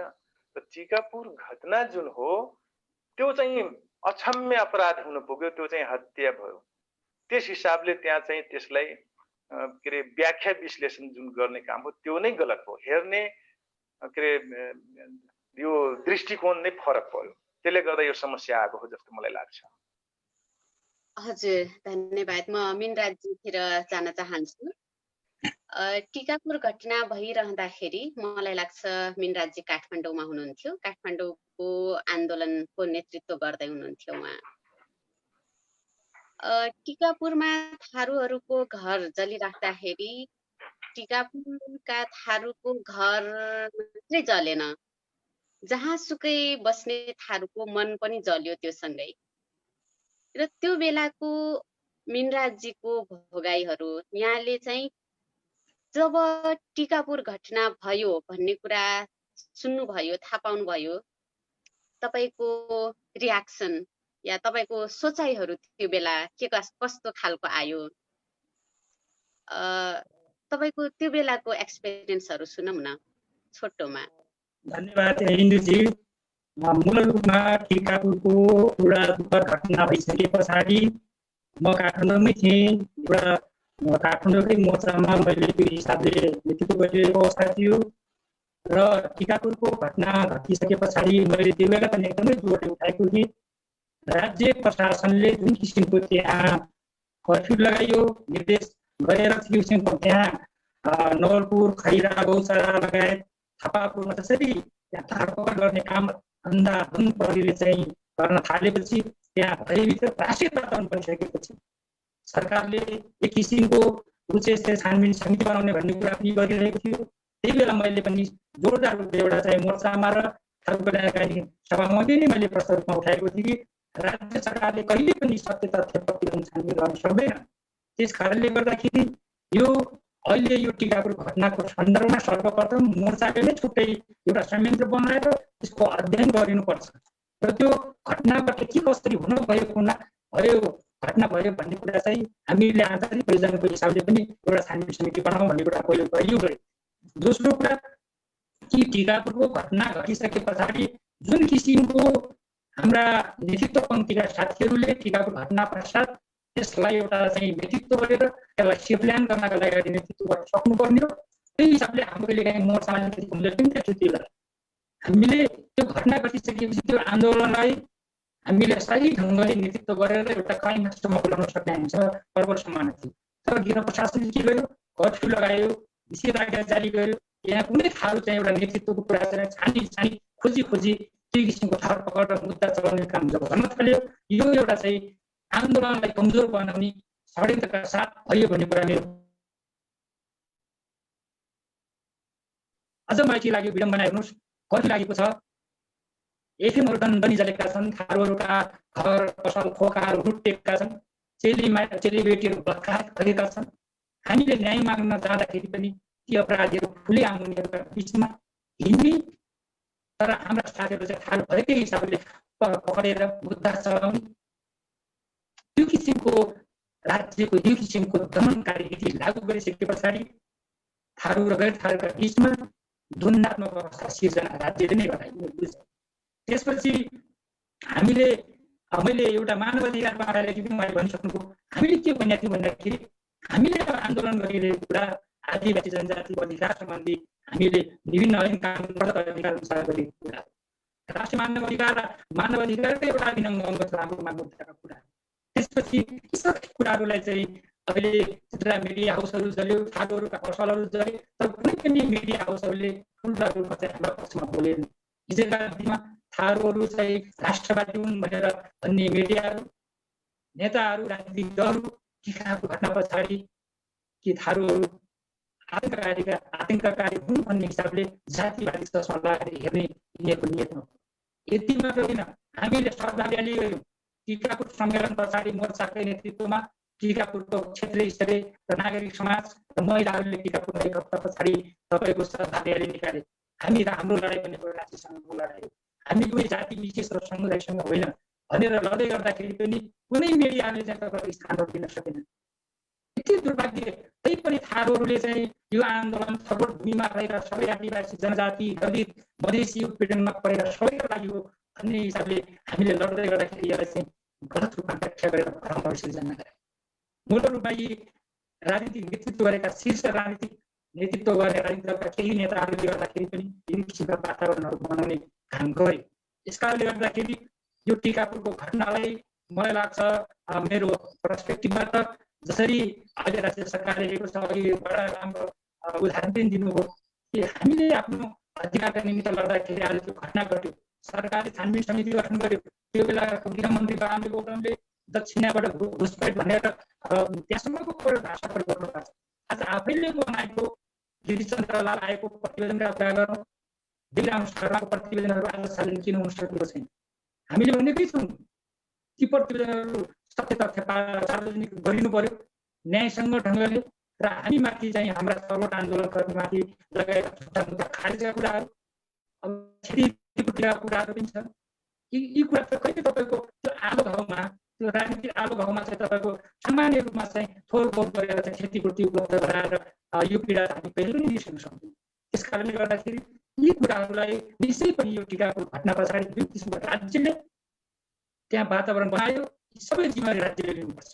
र हाम्रो नेतृत्व पङ्क्ति साथीहरूले पनि टिकापुर घटना पछाडि त्यसमा मूल रूपमा थारू कल्याणकारी सभा, थारूबाट संयुक्त सङ्घर्ष समितिको नेतृत्व गरेको, त्यस पछाडि त्यसभित्र रहेका थारू सांसदहरू, थारू सभासद सङ्घर्ष समिति, यी सबै घटक सङ्गठनहरू तपाईँका विगतमा एमाले समर्थक चाहिँ थारू लोकतान्त्रिक सङ्घ पनि थियो, माओवादी निकटतम थारू राष्ट्रिय मोर्चा थियो। यी सबैहरू आज विभिन्न पक्षमा सहमति सम्झौता गरे, कोही मन्त्री बने, कोही सांसद बने, नेता बने, तर आज सहमति सम्झौतामा थारू आन्दोलनलाई तुर्याउने उहाँहरूको पनि केही कुराहरू कमी कमजोरी थियो। यसलाई नेतृत्व गर्ने पङ्क्तिले जिम्मेवारीका साथ टिकाको घटना पछाडि पनि आन्दोलनको नेतृत्व दिन सकेको भए आज हाम्रो थारू आन्दोलन क्लाइमेक्समा पुगेर हामी अधिकार प्राप्त गरिसकेको हुन्थ्यो भन्ने जस्तो मलाई लाग्दछ। मलाई पनि यो कुरा एकदमै लागिरहन्छ। थारूहरूले यति ठुलो, यति धेरै लामो समयसम्म आन्दोलन गरे र साँच्चै थारू आन्दोलनबाट कसले के पायो र कसले के गुमायो? आज अझै पनि 16 जना थुनामा हुनुहुन्छ। कतिपय चाहिँ असाध्यै गरिब परिवारबाट, जो चाहिँ दिनभरि मजदुरी गरेर मात्रै साँझ बिहान खान सक्ने परिवारबाट पनि हुनुहुन्छ। उहाँहरूले के पाउनुभयो? उहाँहरूको परिवारको लागि त सबै अबको जिन्दगी नै अन्धकार भए जस्तो भयो। तर केही थारूहरू फेरि त्यही आन्दोलनको उपलब्धिमा उहाँहरू कोही मन्त्री हुनुभयो, कोही सांसद हुनुभयो। साँच्चै कसले के पायो, कसले के गुमायो भन्दाखेरि फेरि तिनै हुने खाने थारूहरू चाहिँ सत्तासँग नजिक भइरहने र आन्दोलन गर्ने अर्को थारूहरू चाहिँ अझ पछाडि पर्दै जाने स्थितिमा हामीले थारू हट आन्दोलनलाई आइडेन्टिटी पोलिटिक्ससँग जोडेका छौँ नै। यो आइडेन्टिटी पोलिटिक्स र क्लास पोलिटिक्स दुवैलाई सँगसँगै जोडेर हामी कसरी अगाडि लान सक्छौँ? अब हिन्दूजीले उठाउनु भएको विषय पनि यो आन्दोलनले हामी धेरै चिज पनि प्राप्त गरेका छौँ। विगतमा थारूहरूले हामीहरूलाई नेता बनायौँ, मन्त्री बनायौँ, सांसद बनायौँ, हामी आफै कहिल्यै गर्न सकेनौँ। तर आज थारूले आफ्नै नेतृत्वमा, आफ्नै योजनामा, आफ्नै नियन्त्रणमा हामीले यो थारूबाट आन्दोलन आज राष्ट्रिय अन्तर्राष्ट्रिय रूपमा गरेर स्थापित गरेका छौँ। हो, हामीले एउटा सामाजिक र राजनीतिक अभियानको रूपमा अगाडि बढायौँ। राजनीतिक रूपमा एउटा दलमा हामीले सबै नेताहरूलाई एक ठाउँमा गोलबद्ध गर्न सकेनौँ, या राष्ट्रिय राजनीतिक मूलधारामा हामी आउनका लागि त्यो किसिमका बाटाहरू बनाउन सकेनौँ। यद्यपि यो आन्दोलनले मलाई के लाग्छ भन्दाखेरि यति धेरै नेताहरू जन्मायौँ, यति धेरै हामीले हाम्रा गाउँ समाजका दूरदराजमा हाम्रा हक अधिकारका सवालमा बहस पैरवी चलाएर जनचेतनाको विकास गर्यौँ। यद्यपि यो पूर्ण रूपमा चाहिँ खाटिन्छ भन्न म खोजेको होइन, अझ पनि हामीले धेरै यो कुराहरूलाई गर्न अगाडि छ। अब यसरी गरिरहँदाखेरि मैले सुरुमै पनि भनेको थिएँ, हिजोका भूमिका चाहिँ तपाईँको मालिक थारूहरू आज हामी कमिया पौवा मजदुरहरू हरुवा सरुवामा परिणत भयौँ। राजनीतिक रूपमा दासहरू बनाइएको अवस्थाहरू छ, भोट ब्याङ्कको रूपमा बनेको अवस्था छ। यसरी भनिरहँदाखेरि जुन तपाईँले भन्नुभयो हाम्रो लडाइँ भनेको यो पहिचानको लडाइँ, यो पहिचानसँग जोडिएको अस्तित्व छ, अधिकारका कुराहरू छन्। यी कुराहरू हामी यसरी गरिरहँदाखेरि आज जुन किसिमले एउटा भ्रम सिर्जना गरियो थारूवोट भनेको थारूहरूको लागि मात्र हो भन्ने किसिमले गलत रूपमा बुझाएको कतिपय मान्छे बुझेको पनि बुझ पताए। हामीले समग्र यो थारूवोट भूमिमा बसेका आदिवासी जनजाति दलित मधेसी खस क्षेत्रीहरू उत्पीडित सबै जाति समुदायका समग्र हक अधिकारलाई कुरा सवाल उठाइरहेका छौँ नि त। अब यसरी उठाइरहँदाखेरि पहिचानको लडाइँसँगै या आन्दोलनसँगै तपाईँको यो क्लासिक या बलिया आन्दोलन पनि तपाईँको नङ्ग्रा मासु जस्तै आउँछ, किनकि त्यो जोडेकै विषय हो। आज थारूहरू तपाईँको स्थिति हेर्नुहोस्, स्वाभाविक रूपले सबभन्दा बढी श्रम जसले गर्छ त्यो चाहिँ धनी हुनु पर्ने। आज सबभन्दा बढी श्रम गर्ने थारूहरू आज यो दुर्दशा किन पर्ने? त्यसकारणले गर्दाखेरि कतिपय कुराहरू अहिले एउटा गरिब र धनीका बिचमा पनि एउटा ठुलो यो खाडल छ नेपालको राजनीतिमा। एक किसिमले नेपालको राष्ट्रिय राजनीतिमा या चाहिँ वामपन्थीहरूले चाहिँ वर्गीय राजनीति अगाडि बढाइदिएको होइन, धनी र गरिबका मुद्दालाई उठाएर अगाडि बढ्ने र अब केही कुराहरू डेमोक्रेट लाइनका केही राजनीतिक पार्टीहरूले चाहिँ समाजवादको रूपान्तरणको लागि या पुँजीवादी कुरालाई लिएर पनि अगाडि बढिरहेको अवस्था भएको हुनाले मलाई के लाग्छ भन्दाखेरि कतिपय कुराहरू वर्गीय मात्रले पनि हुन सक्दैन या जातीय मात्र हुन सक्दैन। यसलाई हामीले मिलाएर लग्यौँ भने हाम्रो यो जातीय पहिचान सहितको यो हक अधिकार सवाललाई या आन्दोलनलाई र यो वर्गीय चाहिँ मुभमेन्टलाई हामीले सँगसँगै राख्न सक्यौँ भने अझ सशक्त र प्रभावी हुन सक्छ। किनभने अहिले त सरकारको नीति कस्तो हो भन्दाखेरि या पोलिसी या योजना कस्तो रह्यो भन्दाखेरि टुटाउ र फुटाउ, कहिले यता चाहिँ वर्गीय आन्दोलन उठ्ने, कहिले यता चाहिँ सोसल आन्दोलन उठ्दाखेरि चाहिँ पहिचानको आन्दोलन उठ्ने, हामी छिन्न भिन्न भएको अवस्था। त्यसले गर्दाखेरि अहिले सत्तामा रहेका शासकहरूले नै हामीलाई कुराउने र सधैँ सत्तामा बसिराख्ने त्यो किसिमको वातावरण बनाइरहेको छ। हामीले अबको आन्दोलन उत्पीडित सबै जाति वर्गलिङ्ग क्षेत्रका पहिचानमा आधारित बन्नुहोस् र वर्गीय आन्दोलन अगाडि बढाइरहेका यी सबै आन्दोलनलाई एक ठाउँमा जोड्न सक्यौँ भने हामीले एउटा चाहिँ निर्णायक आन्दोलन बनाउनु। त्यसकारणले अब यसमा कतिपय कुराहरू अहिले केही मतमतान्तरहरू छन्। वर्गीय आन्दोलन यो देशमा धनी र गरिब कसरी स्वावलम्बी हुन सक्छ नेपालको कन्टेक्समा भन्ने पनि कति विश्लेषणहरू गर्ने मान्छेहरू छन्। तर यसलाई असम्भव भन्ने कुरा छैन। हामीले बहस छलफल गर्दै गयौँ भने समस्याका समाधानहरू पनि निस्किँदै जान्छ। त्यसकारणले मैले आजको यो भर्चुअल संवाद मार्फत के भन्न चाहन्छु भन्दाखेरि अब नेपालको यो हामी थारूहरूले गरेको आदिवासी जनजातिले गर्दै आएको आन्दोलन यो कुनै जातीय आन्दोलन होइन, यो राष्ट्रिय मुक्ति आन्दोलन हो। यहाँ एउटा मात्र राष्ट्रिय छैन, एउटा राष्ट्रवाद छैन, एउटा भाषा मात्र छैन, एउटा संस्कृति मात्र छैन, एउटा मात्र धर्म छैन। सबै भाषा धर्म संस्कृतिको राष्ट्रियताका निमित्त हामीले चाहिँ अपनत्व महसुस हुने गरी या राज्यमा प्रतिनिधित्व हुने गरी लड्न सक्नका निमित्त यो पहिचानको लडाइँ। यो लडाइँलाई हामी त्यसरी जोड्न सक्यौँ भने तपाईँ हामीले खोजेको जस्तो या प्राप्त गर्न खोजेको कुराहरूले चाहिँ हामीले सहजै ढङ्गले प्राप्त गर्छ। तर दुर्भाग्य पनि छ नि। तर अहिले मूल रूपमा हाम्रो माग मुद्दा पुरा हुने भनेको राजनीतिक सहमतिकै माध्यममा। पहिलो संविधान सभामा 36 जना थारू सांसदहरू हुनुहुन्थ्यो, दोस्रो सभामा चाहिँ 41 जना थारू सांसदहरू हुनुहुन्थ्यो र पहिचानमा आधारित सङ्घीय गठबन्धनको आन्दोलन हुँदै गर्दाखेरि अब पहिचान सहित सङ्घीय संरचना या राज्यको पुनर्संरचना हुनुपर्छ भन्ने सभामा 408 जनाले सिग्नेचर गर्नुभएको थियो 601 जनामा। तर सुनिश्चित ढङ्गले डाक्टर बाबुराम भट्टराई चाहिँ प्रधानमन्त्री हुँदाखेरि त्यो संविधान सभा विघटन गरियो। फेरि दोस्रो तपाईँको यो किसिमको अवस्थामा अहिलेको अवस्था हेर्ने भने मूल रूपमा राज्य चलाउने शासकहरू या नेताहरू राजनीतिक दलहरूले हाम्रो माग मुद्दाप्रति सकारात्मक नभएकै कारणले तपाईँ चाहिँ वर्गीय र तपाईँको या पहिचानको लडाइँमा चाहिँ डिभाइड रुल ल्याएर चाहिँ तपाईँको फुटाउने र मोज गर्ने जुन किसिमको घटना भइरहेको छ यसलाई ब्रेक गर्नका लागि तपाईँ हामी मिल्नुपर्छ। यसका लागि छलफल गरौँ, संवाद गरौँ अनि निकास हुन सक्छ भन्ने कुरा मलाई लाग्छ। हजुर, धन्यवाद। हामीसँग धेरै समय पनि छैन सायद अब, त्यही भएर म छोटो विचार लिन चाहन्छु दिलबहादुरजीबाट।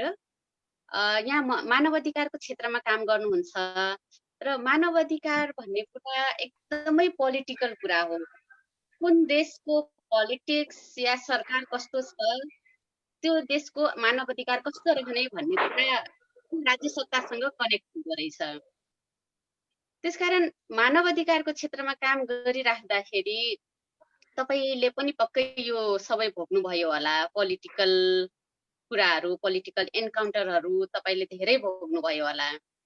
त्यसकारण टिकापुरको घटनाको सत्य तथ्य बाहिर ल्याउनमा मानव अधिकार हननको विशेष गरी मानव अधिकार हननको कुरालाई बाहिर ल्याउनमा कतिको पोलिटिक्सलाई यहाँले एन्काउन्टर गर्नु पर्यो?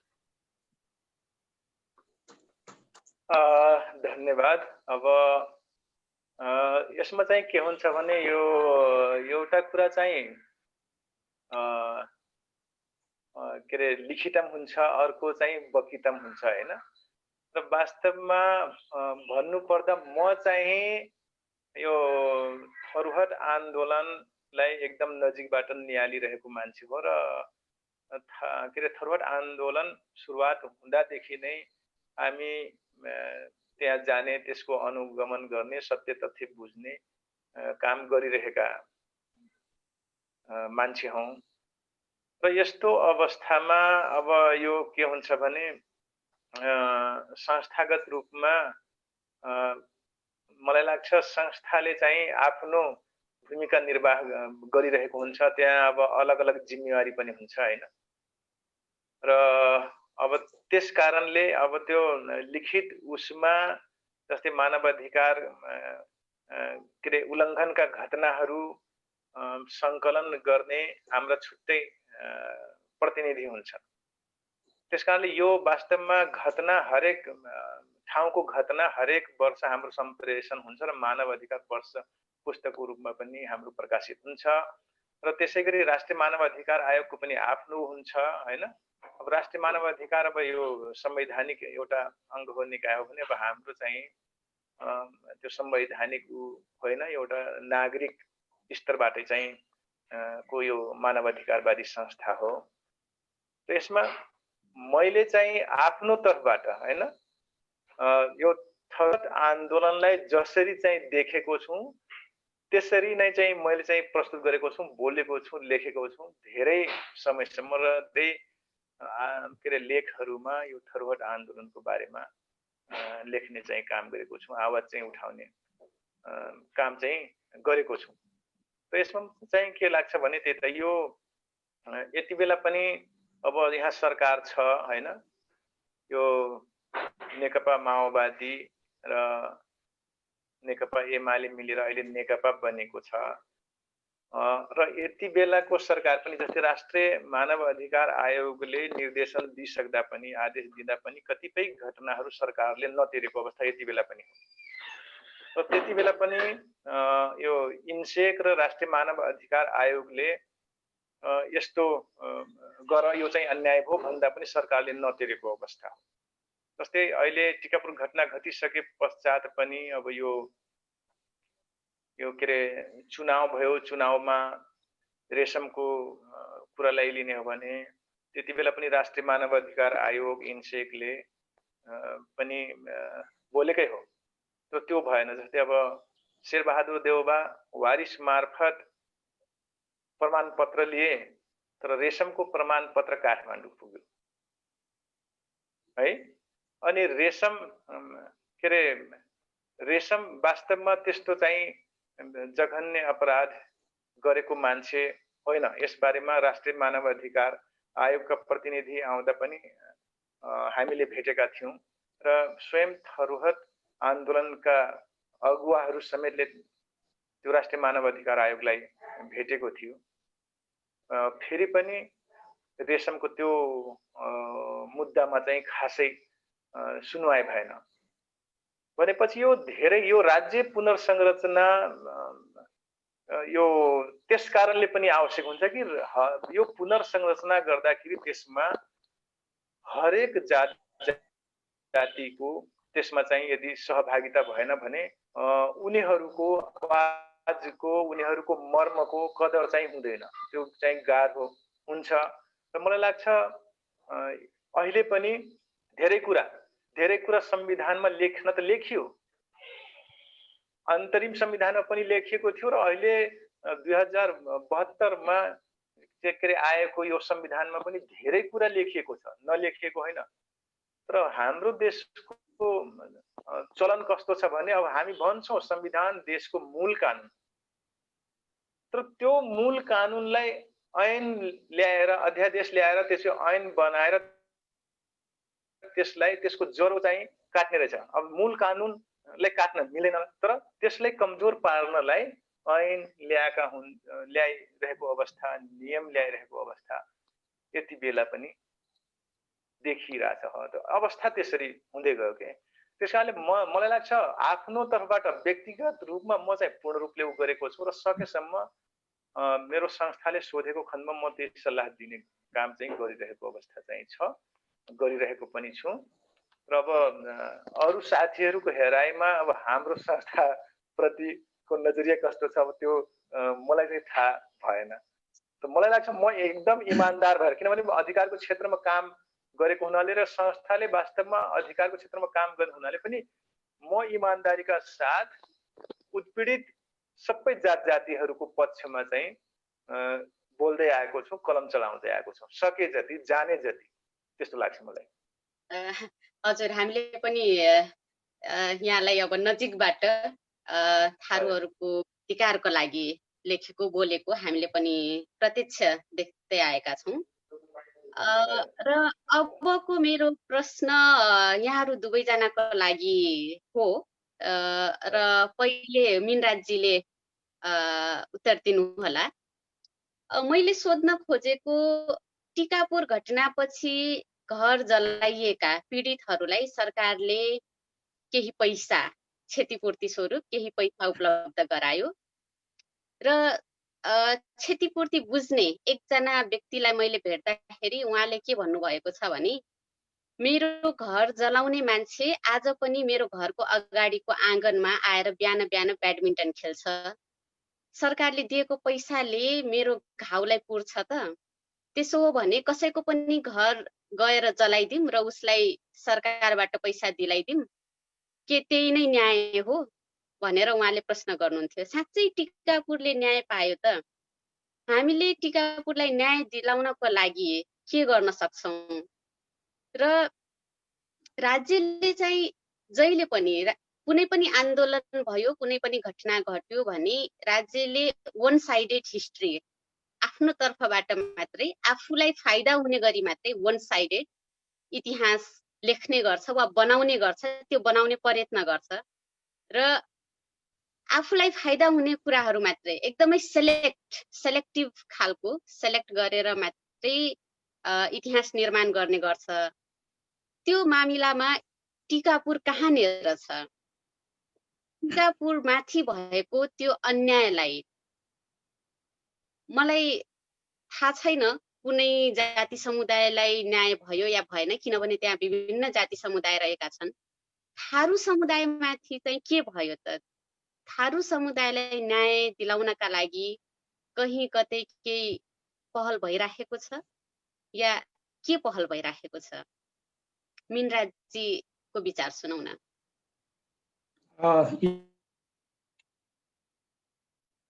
निश्चय पनि टिकापुरको घटना पछाडि या जसरी 76 जनाको घर पसलमा तोडफोड गरेर आगजनी लुटपाट गरियो, भगाइ गरियो, यो आलो घाउ पैसा या राज्यले केही रकम खर्च गरेर त्यो राजनीतिक घाउलाई मेट्न कहिले पनि सकिँदैन। यो कुरा सत्य हो। निश्चय पनि टिकापुरको घटना पछाडि जुन किसिमको तोडफोड लुटपाट गर्यो, अहिले अभिलेख हेर्ने भने करिब 12,92,03,883 सन्दर्भमा क्षतिपूर्ति दिएको अहिले हामीले अभिलेख गर्न सक्छौँ। र यो पैसा पनि निकाल्नका लागि कति पटक हामीले गृह मन्त्रालयमा कति दौड्यौँ। योभन्दा अगाडि तपाईँलाई मैले दृष्टान्त बताउँछु। डन्डा नवलपरासीको राष्ट्रिय थारू सङ्ग्रहालयमा आगजनी गरियो, बर्दघाटमा गरियो होइन। यी सारा कुरालाई राज्यले जहिले पनि पैसा दिएर आन्दोलनलाई कमजोर बनाउने या रोकटोक गर्ने किसिमको जुन किसिमको हटखण्ड अपनाएको छ, यसले हाम्रो राजनीतिक माग मुद्दा सम्बोधन या जुन किसिमले ती पीडित व्यक्तिहरूको अन्तरात्मामा जुन किसिमको पीडा छ, वेदना छ, त्यसलाई चाहिँ हामीले पुर्न सक्दैनौँ। त्यस कारणले गर्दाखेरि हामीले यो रुपियाँ पैसाका लागि हामी लडेका होइनौँ। त्यस कारणले तपाईँले भने जस्तो जसरी सुन्नुको त्यो कुरा सत्य हो, त्यो कुरा छैको। त्यस कारणले हामीले भनेका छौँ राज्यले थर्मल आन्दोलनकर्मीसँग गरेका सहमति र सम्झौता तिमीहरू हामीले राज्यको पूर्ण संरचना यसरी गर्छौँ, यी कुराहरू दिन्छौँ। अन्य कुरा हामीसँग पटक पटक ६५ सालमा गर्नुभएको छ ६ बुँदे सहमति, ६९ सालमा त १० बुँदे सहमति गर्नुभएको छ। त्यस पछाडि आन्दोलन र पक्षका ती पीडित पक्षहरूलाई न्यायिक हिसाबले त्यहाँ रोजीरोटी दिनेका कुराहरू छ, अधिकार दिने कुराहरू छ। यी सबै कुराहरूलाई हामीले प्रत्याभूत गर्न सक्यौँ भने बल्ल हाम्रो मन प्रफुल्लित हुन सक्छ।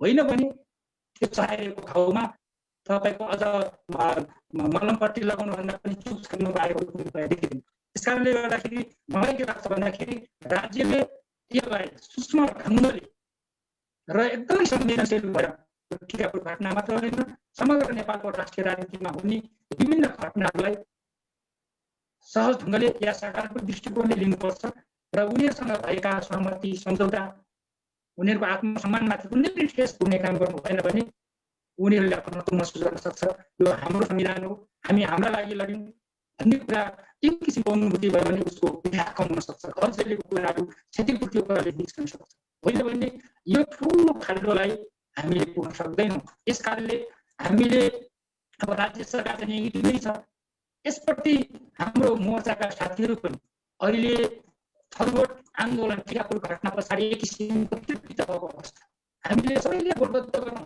हिजोका विगतमा आन्दोलन गरेका सबै नेतृत्व पङ्क्तिहरू झिना मसिना कुराहरूलाई थाती राखेर एक ठाउँमा आइसके पछाडि हामी तपाईँहरूका साथमा छौँ कसैका छोरा गुम्यो होला कसैका श्रीमती गुम्यो होला कसैका केही भएका छन् भने हामीसँग है भनेर उहाँहरूलाई आत्मविश्वासका साथ हामीले अगाडि बढ्न सक्यौँ भने बल्ल उहाँहरूको अन्तरात्मा प्रफुल्लित हुन सक्छ त्यस कारणले यसप्रति थर्मोट मोर्चा या आन्दोलक नेताहरू हामी तपाईँहरूसँग लाग्नुपर्ने जरुरी देखेको छु यसो गर्न सक्यो भने हामी सडक तताउँछौँ र अहिले सरकारमा रहेका या प्रतिपक्षमा रहेका थारू आदिवासी या पहिचान पक्षधरका नेताहरूले सदन र सरकारमा पनि सशक्त रूपमा आवाज उठाउन सक्नुपर्छ अनि बल्ल हाम्रो माग मुद्दा पुरा हुन्छ हाम्रो माग मुद्दा पुरा भयो भने यो टिकापुरको तपाईँको जुन चाहेको घाउमा मलमपट्टि लगाउन सक्छ होइन भने यो अझ बल्झिएर जान्छ झन् पीडाहरू बढेर जान्छ र हाम्रो आन्दोलन नै अझ कमजोर बनाउँदै जान्छ भन्ने कुरा मेरो विचार हजुर दिलबहादुर जीतिर म जान चाहन्छु सरकारले टिकापुर घटनाको सत्य तथ्य पत्ता लगाउन बनाएको आयोगहरूको रिपोर्ट चाहिँ लुकाइराख्ने तर तीनै पीडित परिवारहरूलाई कम्पनसेसनको नाममा केही रकमहरू चाहिँ उपलब्ध गराउने यहाँ न्याय कहाँनिर गएर बसेको छ तपाईको विचारमा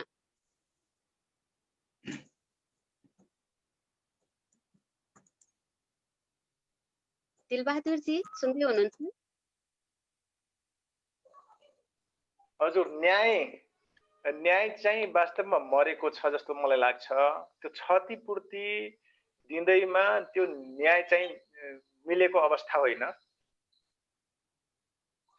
यदि त्यही अवस्थामा यदि घर जलाउनेहरू यदि के रे थारूहरू भएको भए पनि तिनीहरूको लागि साह्रै अप्ठ्यारो अवस्था चाहिँ आउँथ्यो उनीहरू अर्को के रे 8 गते त्यो घटना घट्यो 9 गते सबै समातिन्थे त्यहाँ त्यो अवस्था हुन्थ्यो यो चाहिँ राज्यको चरित्रमा भर पर्छ र यो चाहिँ राजनीतिसँग प्रत्यक्ष जोडिएको घटना पनि हो टिकापुर घटना जुन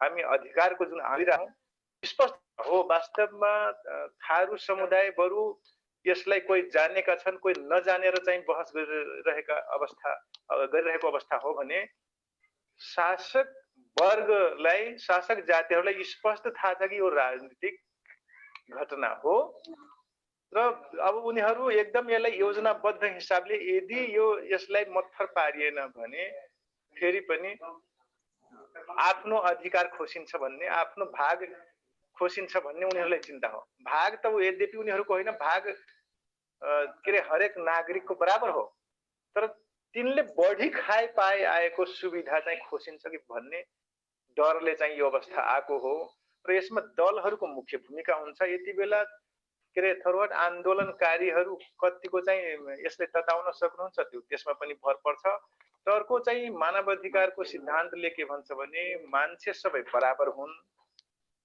र यी सेवा सुविधा जति छन् मानव निर्मित सेवा सुविधा सबैको लागि हो र के रे यो सरकारको लगाम जनताको हातमा हुनुपर्छ भन्छ के यदि जनताको हातमा सरकारको लगाम भएन भने त्यहाँ मानव अधिकारको संरक्षण हुन सक्दैन तर सरकारको लगाम लगाउने कसरी सरकारको लगाम यो के रे लोकतान्त्रिक अभ्यासमा सरकारको लगाम लगाउने भनेको निर्वाचनले हो तर निर्वाचनमा फेरि हामी चुप छौं र जुन थायी सरकार हो त्यसको के रे चरित्र जस्ताको त्यस्तै रहन्छ अब जनयुद्ध गरेका साथीहरू छन् साम्यवाद को चाहिँ नारा लगाउने साथीहरू अहिले चाहिँ सत्तामा छन् र फेरि पनि हामी पुरानै अवस्थाको शासन सत्ताको उपभोग गरिरहेको अवस्था भएको हुनाले मलाई के लाग्छ भने अब यो चाहिँ आन्दोलन कुन हिसाबले जाने हो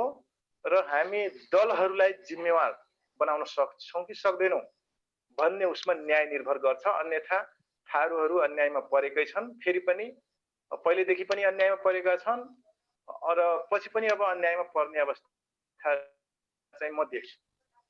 हजुर, अब अन्तिममा हामीसँग केही प्रश्नहरू छन्। प्रश्नहरू धेरै छन् तर हामी सबै प्रश्न लिन सक्दैनौँ। प्रश्नहरूको जवाफ तपाईहरू दुवैजनाले छोटोमा दिन सक्नुहुन्छ। अन्तिममा कृष्णराज सर्वहारीज्यूले लेख्नु भएको छ, विषय थारुन के सहजकर्ता बोलुया सब थारू बहस नेपाली में काजे। यसको जवाफ चाहिँ मैले नै दिउँ कि जस्तो लाग्यो। अर्गनाइजरसँग मेरो कुरा भएको थियो, कुन भाषा प्रयोग गर्ने बारेमा हामीले कुरा गर्यौं र अर्गनाइजरहरूको उद्देश्य चाहिँ यो विषयहरू नेसनली मात्रै हैन इन्टरनेसनली पनि जाओस्, जहाँ बसे पनि सबै थारूहरूले या पहिचान पछिदार सबैले हाम्रो कुराहरू सुनुन् बुझुन्। त्यसकारणले चाहिँ नेपाली भाषा प्रयोग गर्ने कि भनेर सल्लाह भए बमोजिम हामीले नेपाली खस भाषामा यो कार्यक्रम चलायौं। मलाई लाग्छ हामी सबै जो पनि यो कार्यक्रममा छौं हामी सबै थारू भाषालाई माया गर्ने, थारू भाषालाई प्रमोट गर्न पर्छ भन्ने विचार राख्ने मान्छेहरू नै हो। यो कार्यक्रम खस भाषामा सञ्चालन गरे पनि। र अरू प्रश्नहरू छ यहाँहरूको लागि। हाम्रो जनप्रतिनिधि खोइ, दोषी भए कारबाही गर, निर्दोष भए रिहा गर कि उपनिर्वाचन गर भनेर टिकापुरमा त्यहाँका युवाद्वारा अभियान चलाइएको सुनिन्छ। यो अभियानलाई कुन रूपमा लिनु भएको छ भनेर अभि थारूज्यूले प्रश्न गर्नु भएको छ। त्यसै गरी अर्को प्रश्न छ सरिताजीको प्रश्न छ, टिकापुर जनआन्दोलन र भनौं थारू जनआन्दोलन पहिचानको लागि हो कि पहुँच स्थापित गर्नको लागि हो? टिकापुर घटनामा थरुहट जनआन्दोलन सङ्घर्ष भनेर उहाँले टिकापुर आन्दोलन चाहिँ के को लागि भनेर प्रश्न गर्नु भएको छ। छोटोमा यहाँहरूले आफ्नो सानो विचार राखिदिनुहोस् न। सर्वप्रथम अति थारूजीले राख्नु भएको छ, निश्चय पनि हामीले जहाँ जसरी पनि यो आन्दोलन उठाएका छौँ दोषी माथि कारबाही होस् र निर्दोषीहरूलाई चाहिँ रिहा गरोस् भन्ने सन्दर्भमा यो लगायत जहाँ जसरी पनि हाम्रो आन्दोलनको पक्षमा बलियो बनाउने गरी भइरहेको हरेक गतिविधि सकारात्मक रूपमा लिनुपर्छ र हामीले सबैजना सकारात्मक हुनुपर्छ भन्ने कुरा मैले राख्दछु उहाँको स्वरमा। दोस्रो कुरा अब सरिताजीले राखेको कुरा यो फरवर्ड आन्दोलन या टिकापुर यो केका लागि भन्ने चाहिँ सम्मेलन या सङ्घर्ष केका लागि भन्ने सन्दर्भमा पहुँच स्थापित निश्चय पनि कहिलेकाहीँ लाग्ने गर्छ यो आन्दोलनको नाममा कसैले आफ्नो चाहिँ पहुँच बनाउनको लागि गरेको भन्ने सन्दर्भमा।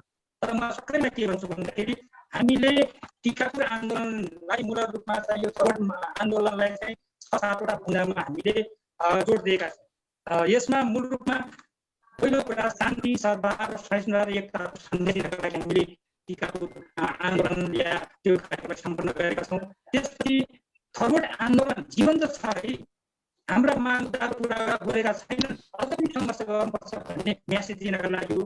त्यसपछि यहाँ तपाईँको फरवर्ड नेता र शक्तिलाई एकतामा बलबद्ध गर्ने कुरा। तेस्रो कुरा, चौथो कुरा फरवर्ड राजनीतिलाई रिहाई गर्न धर्म सिर्जना गराउने कुरा।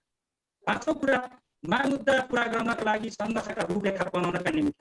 त्यसपछि छठौँमा फरवर्ड आन्दोलन र जातीय आन्दोलन होइन यो राष्ट्रमुक्ति आन्दोलन हो भनेर अलिकति भ्रमलाई चिर्नका लागि हामीले न कि कसैले व्यक्ति विशेष म बोल्यो हुन्छु, हामी विभिन्न राजनीतिक दल विचार आस्था राख्ने साथीहरू छौँ हो। कसैले चाहिँ यसलाई कोही व्यक्ति विशेषले यसलाई चाहिँ गलत रूपमा प्रयोग गर्न खोज्छ, तर फरवर्ड मुभमेन्ट, फरवर्ड सङ्घर्ष समिति या फरवर्ड थारू राष्ट्रिय मोर्चा लगायत थारू कल्याणकारी सभा आफ्नै किसिमका विधि विधान प्रक्रिया छन्। त्यो प्रक्रियाभित्र हामी बाँधेर राजनीतिक साझा उद्देश्य साझा आन्दोलन बनाएर लडिरहेका छौँ। यसलाई हामी थाहा नलिन मन हुन्छ।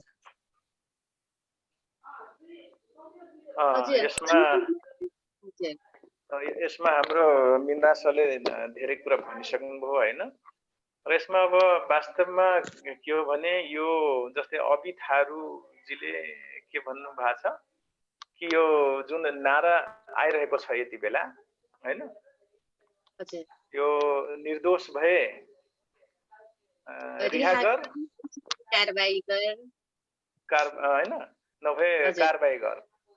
मलाई चाहिँ के लाग्छ भन्ने, अब टिकापुर घटनामा चाहिँ मुछिएका आरोपित भएका हाम्रो रेशम चौधरी लगायत जुन जेलबन्दीहरू के अरे कैद बन्दीहरू छन् हैन, उहाँहरूलाई हामीले कारबाही गर भन्ने अब उ नै आउँदैन, किनभने उहाँहरू निर्दोष नै हो भन्नुपर्छ हामीले। हो पनि, किनभने धेरै ठुल्ठुला घटना घटेका छन्, त्यो सबै राजनीतिक घटना भएर ती सबै क्षम्य नै भएका छन्, त्यो माफ चाहिँ गरिएका छन् भने यो त त्योभन्दा सानो घटना हो र त्यो के अरे संविधान जारी नहुँदैको अधिकार माग्ने क्रममै भएको घटना भएको हुनाले उहाँहरूलाई चाहिँ रिहा नै गर्नुपर्छ जस्तो लाग्छ।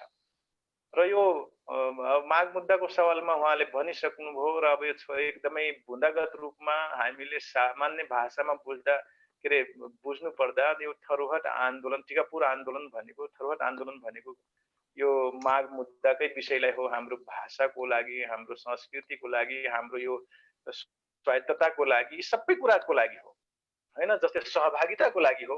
हामी सहभागिता पूर्ण रूपमा जनाउन पाएका छौँ कि छैनौँ राज्यका हरेक निकायमा? हो, अहिले पनि हाम्रा शासन प्रशासनमा के अरे हाम्रो सहभागिता छ कि छैन? र हाम्रा के अरे कति जिल्लामा चाहिँ, तराईका कति जिल्लामा चाहिँ थारू सिडिओहरू छन्, कति चाहिँ न्यायाधीशहरू छन्, कति के अरे प्रशासकीय अधिकृतहरू छन् भन्ने कुरा हो। यो जम्मै कुरा हो। त यी सबैको लागि चाहिँ यो आन्दोलन हो, ताकि हाम्रो सहभागिता होस् भन्ने पनि हो। यो छोटकरीमा बुझ्ने भाषामा यति भनौँ। धन्यवाद।